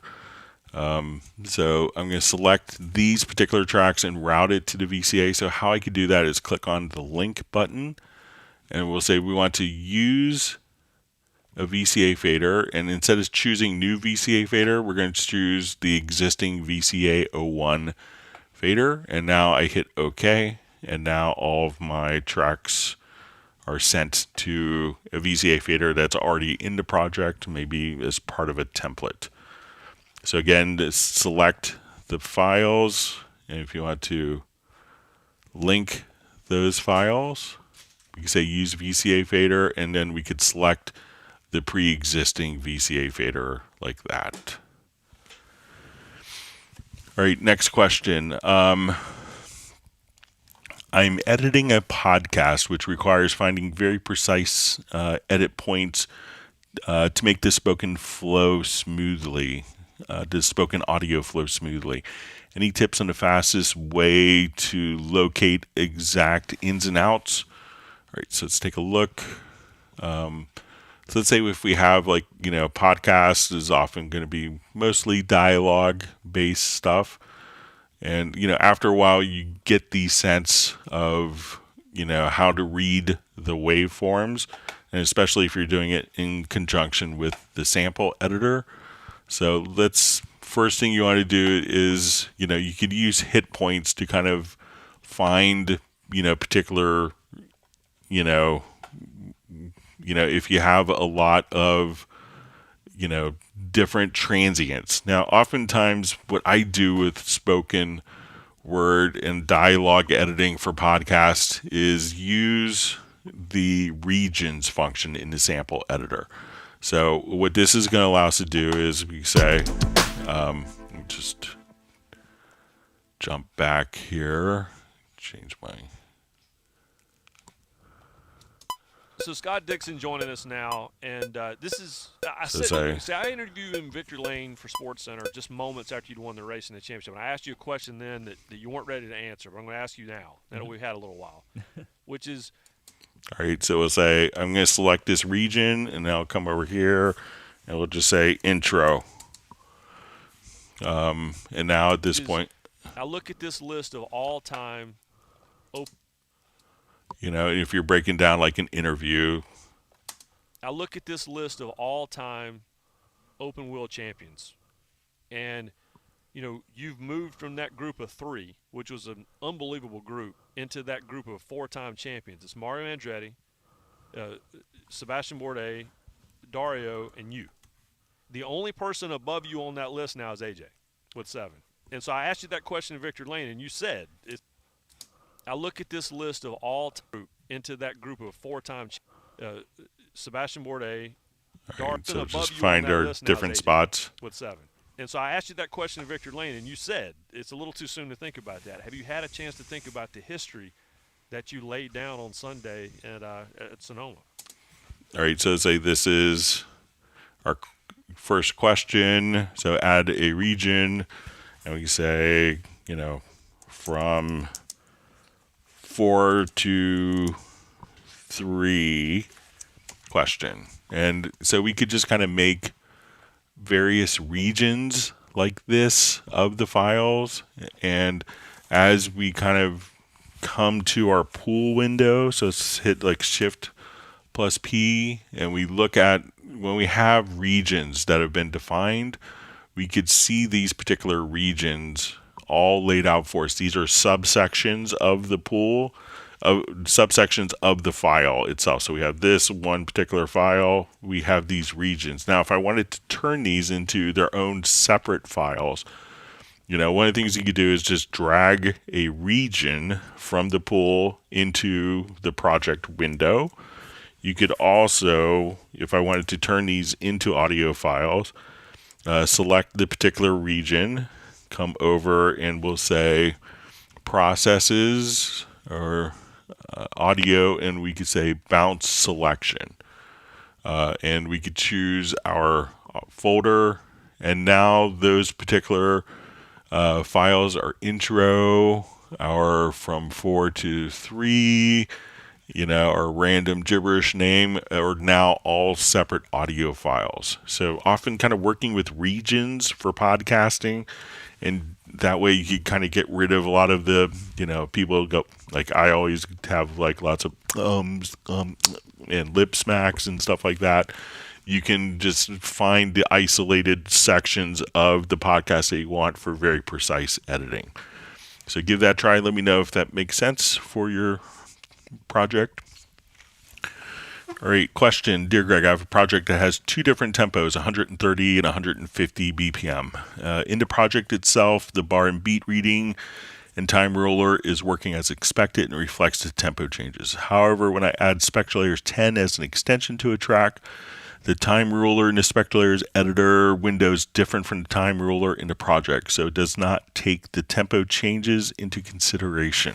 All right, so let's take a look at it. I think I did an audio file here.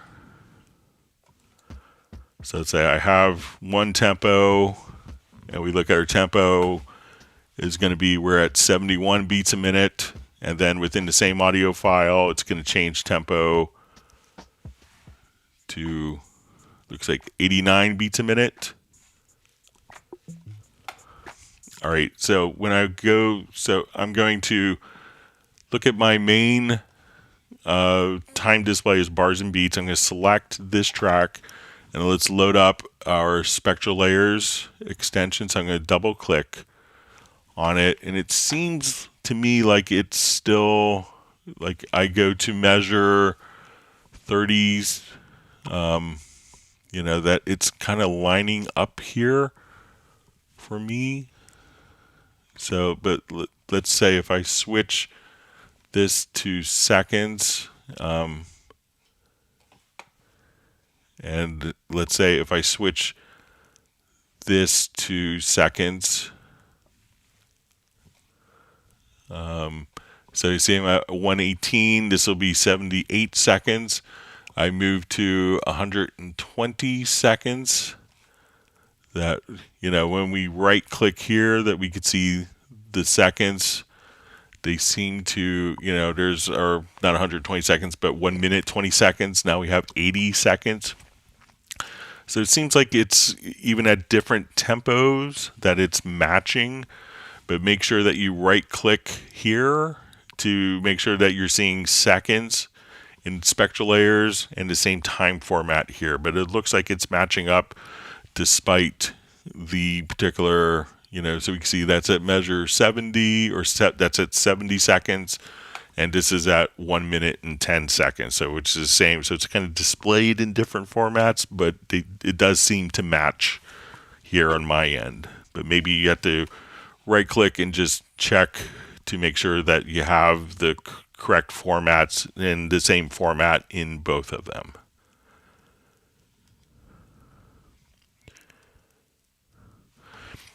All right, so we had a question. I'm making a song in two versions, a radio edit version, and there will be an extended version. My question is, what is a smart way of doing two songs at once, or can you show how I would do it? I figured out how to create an radio edit first and then make a backup version of that, and making the backup version of the extended version. I sort of want to work on both songs in the same project, I think. What's smart?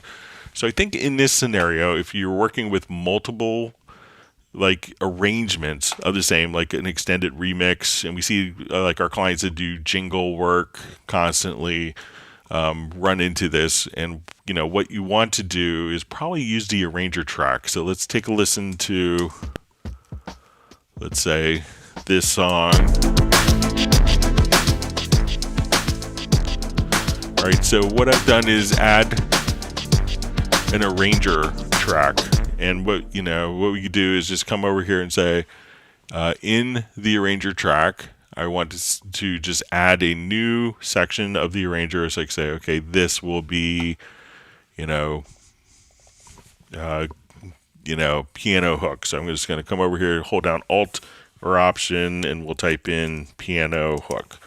So I have the same kind of basic frame for a different song. Now, once we have an arranger track, we could come over here and we could create a new chain. So I could say, I want verse, I want chorus, I want intro, and then I want bridge, and then we could go to chorus and chorus again. So I could now, once we open up the arranger, I could, instead of it playing linearly from left to right, I could take the same song and come over and say, okay, now we will play this.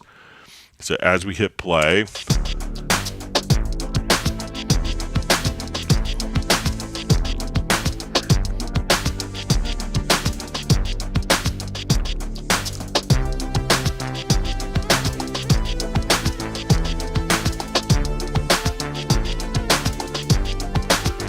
and let's say I wanted to do a different arrangement. So I can say, okay, this is my radio mix.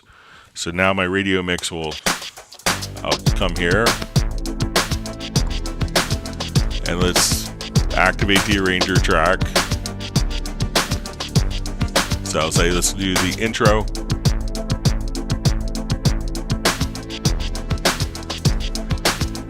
Or if I wanted to have a different mix, that was my extended mix. So we could come and have different arrangements of the same song. So once you have everything kind of laid out, just do different arranger versions. And at that point, you could have your extended mix, a radio mix, a 30-second jingle, a 15-second jingle, whatever you need from the same song without having to work between two different projects.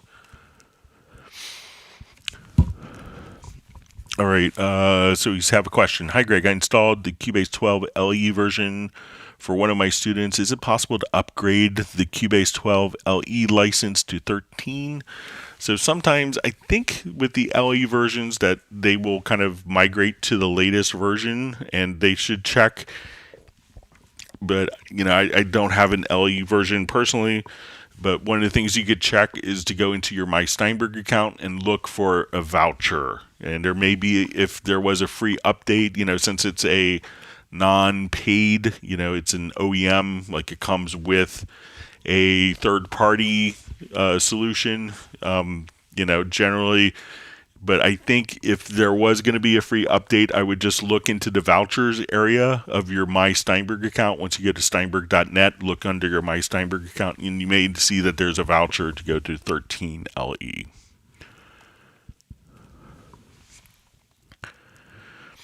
All right, so we have a question. The green line for the pre and post fader is so far down, and so I'm always making it higher up on the insert chain. How can I select them and raise them all at one time? I've tried linking channels and grouping them, and that does not work. I want to move them all up at the same time to save time. That would be very helpful. Can you help?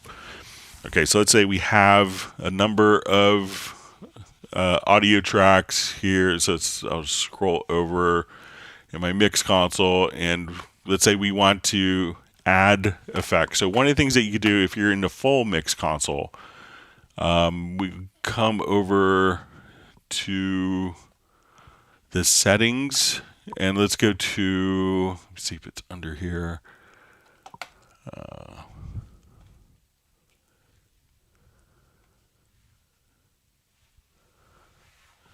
Or if it's, let me just try.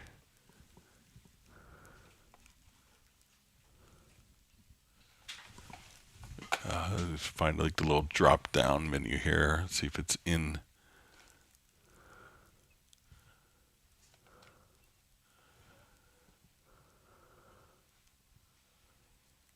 Okay, so if you go to the section settings, just come over here and just choose fixed number of slots. So that way you don't have to scroll down. You could just see all of your particular slots right here. And you could choose whether they're pre or post faders. So go to the settings in the mix console. And again, just come over here to fixed number of slots. You could also, as you add a plugin, so say, okay, I just wanted to throw an EQ on this particular plugin. You could say right click and choose to make it a post fader slot. So you could do that quite easily as well. But I haven't found a way to take all of these and move them up, but you can very easily just expose all of them by going to the section settings and just show the fixed number of slots right there. And if you're on the kind of the new channel inspector for the audio track, you can come over and say, while I'm here, if I wanted to add in inserts that for, you know, this particular track, we could click on the insert, and I'll just make this a little larger.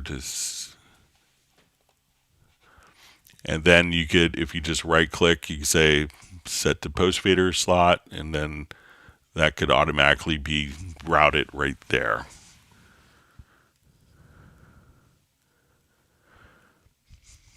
All right. So it says, question. Let's say I have a cycle set to 8 bars and the cycle is activated. Now I start to record my keyboard and I stop the recording after 2 bars. Cubase creates a part that is exactly 8 bars long, 6 bars with no data. In most other programs, the recorded part is only 2 bars long, as one would expect. Is there a setting to disable this automatic prolonging of MIDI parts?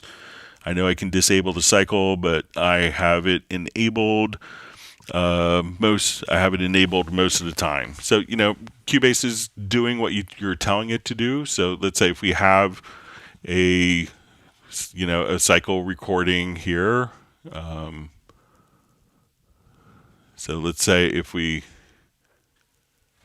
come over to do a quick cycle recording, I have this set.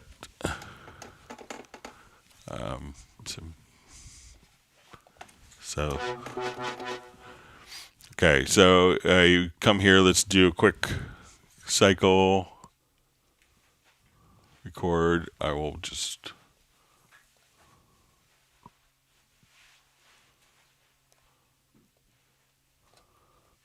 all right, so you know, if we set up a cycle record, what you could do, so let's say now I'm in cycle record, I come over, and so now if I only record a couple of notes, you know, since we've told it to do an 8 measure recording, it does an 8 measure recording. What you probably could do is, you know, if it really bothered you, is just to, I think I created a Project Logical Editor preset.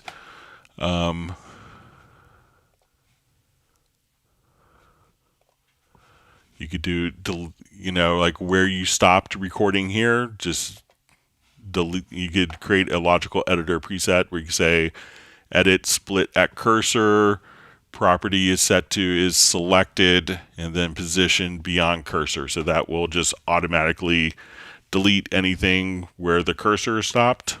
So you could try that, but you know, if you're telling Cubase you want to record for 8 measures, I don't think it's that outrageous that your recording is 8 measures long in case you wanted to, you know, draw in other data afterwards and stuff like that. All right, question. Do you know a way to set up the MIDI part editor so it only shows MIDI data recorded on it? I have a Rolly and another ordinary MIDI keyboard and with controllers on it, so I have a show all used lanes in a multi-expression on the Rolly. When I then edit the track with my velocity and some other knob twisting on the second keyboard's recording shows the MPE lanes in its editor. I know it's easily fixable. I show use controllers with a mouse click, but it's Is it possible for each different MIDI track to only show the MIDI messages that have been recorded when I open the note editor automatically? So let's say we have events that look similar to this, and there's lots of different controller lanes and controller data. So if we looked at this in the list editor, we're going to have CC7, CC11, CC1, and we want to automatically see these. So if we click on the plus sign, you could say show used controllers, and that will show all of the used controllers. And I just had it on lower height, but you could make a macro. So let's take a look at this, and you could have it with the same keyboard shortcut that you would use. So let's say I just want this to show velocity only. So I think I made a macro earlier that will, I'll just trigger it from the key commands here. And I think it's going to be like open key editor and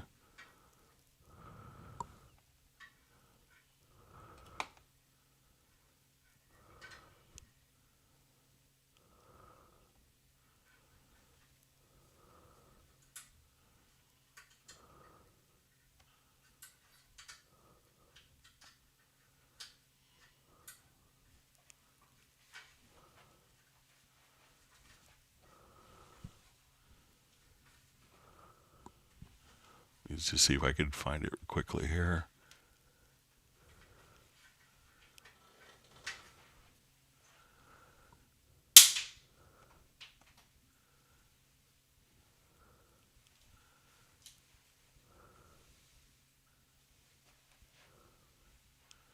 All right, I'll just make it quickly here. So we'll say, let's come here. We're going to open key editor. And we'll do it open key editor in window. We'll add the command. And then we want to quickly show used controllers. Select add command. So now I have that selected, and now when I go to the macro,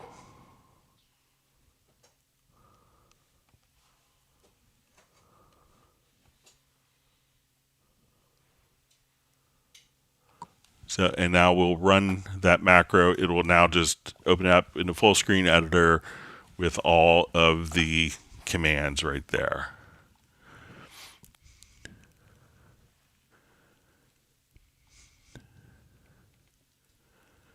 Okay, so we had a question. How can I save all of my logical presets, preferences, presets, key commands, track presets, etc., so that I can seamlessly work on two computers? I also want to save all of them as backups. So to do all of your presets, everything that you listed, it could be included in a profile manager. So we want to go to Edit, go to Profile Manager, and export your profile from one machine and import it into the next machine. All right, so question, I recently started a new project in Cubase 12 Pro. It was 110 BPM in empty. I imported a MIDI file of a drum performance on the timeline. The bars and beats are counting at one measure per what should be a beat, 1/4. This means I have about 600 measures with one beat each. Is this a time signature issue or a source MIDI file? So it could be the MIDI file that was done, but all you would have to do is to add a signature track. So we go to add track, go to add signature track, and you'll probably see that it'll be a 1/4 meter. So, and all you'd have to do at that point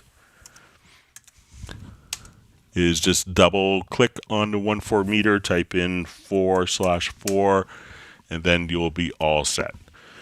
All right, with that, we've gone our 4 hours and we are out of time. I want to thank everyone for the wonderful questions, and we'll be back on Tuesday starting at 1 p.m. U.S. Eastern. Everyone, please stay safe and healthy, and we'll see you back next week. Goodbye.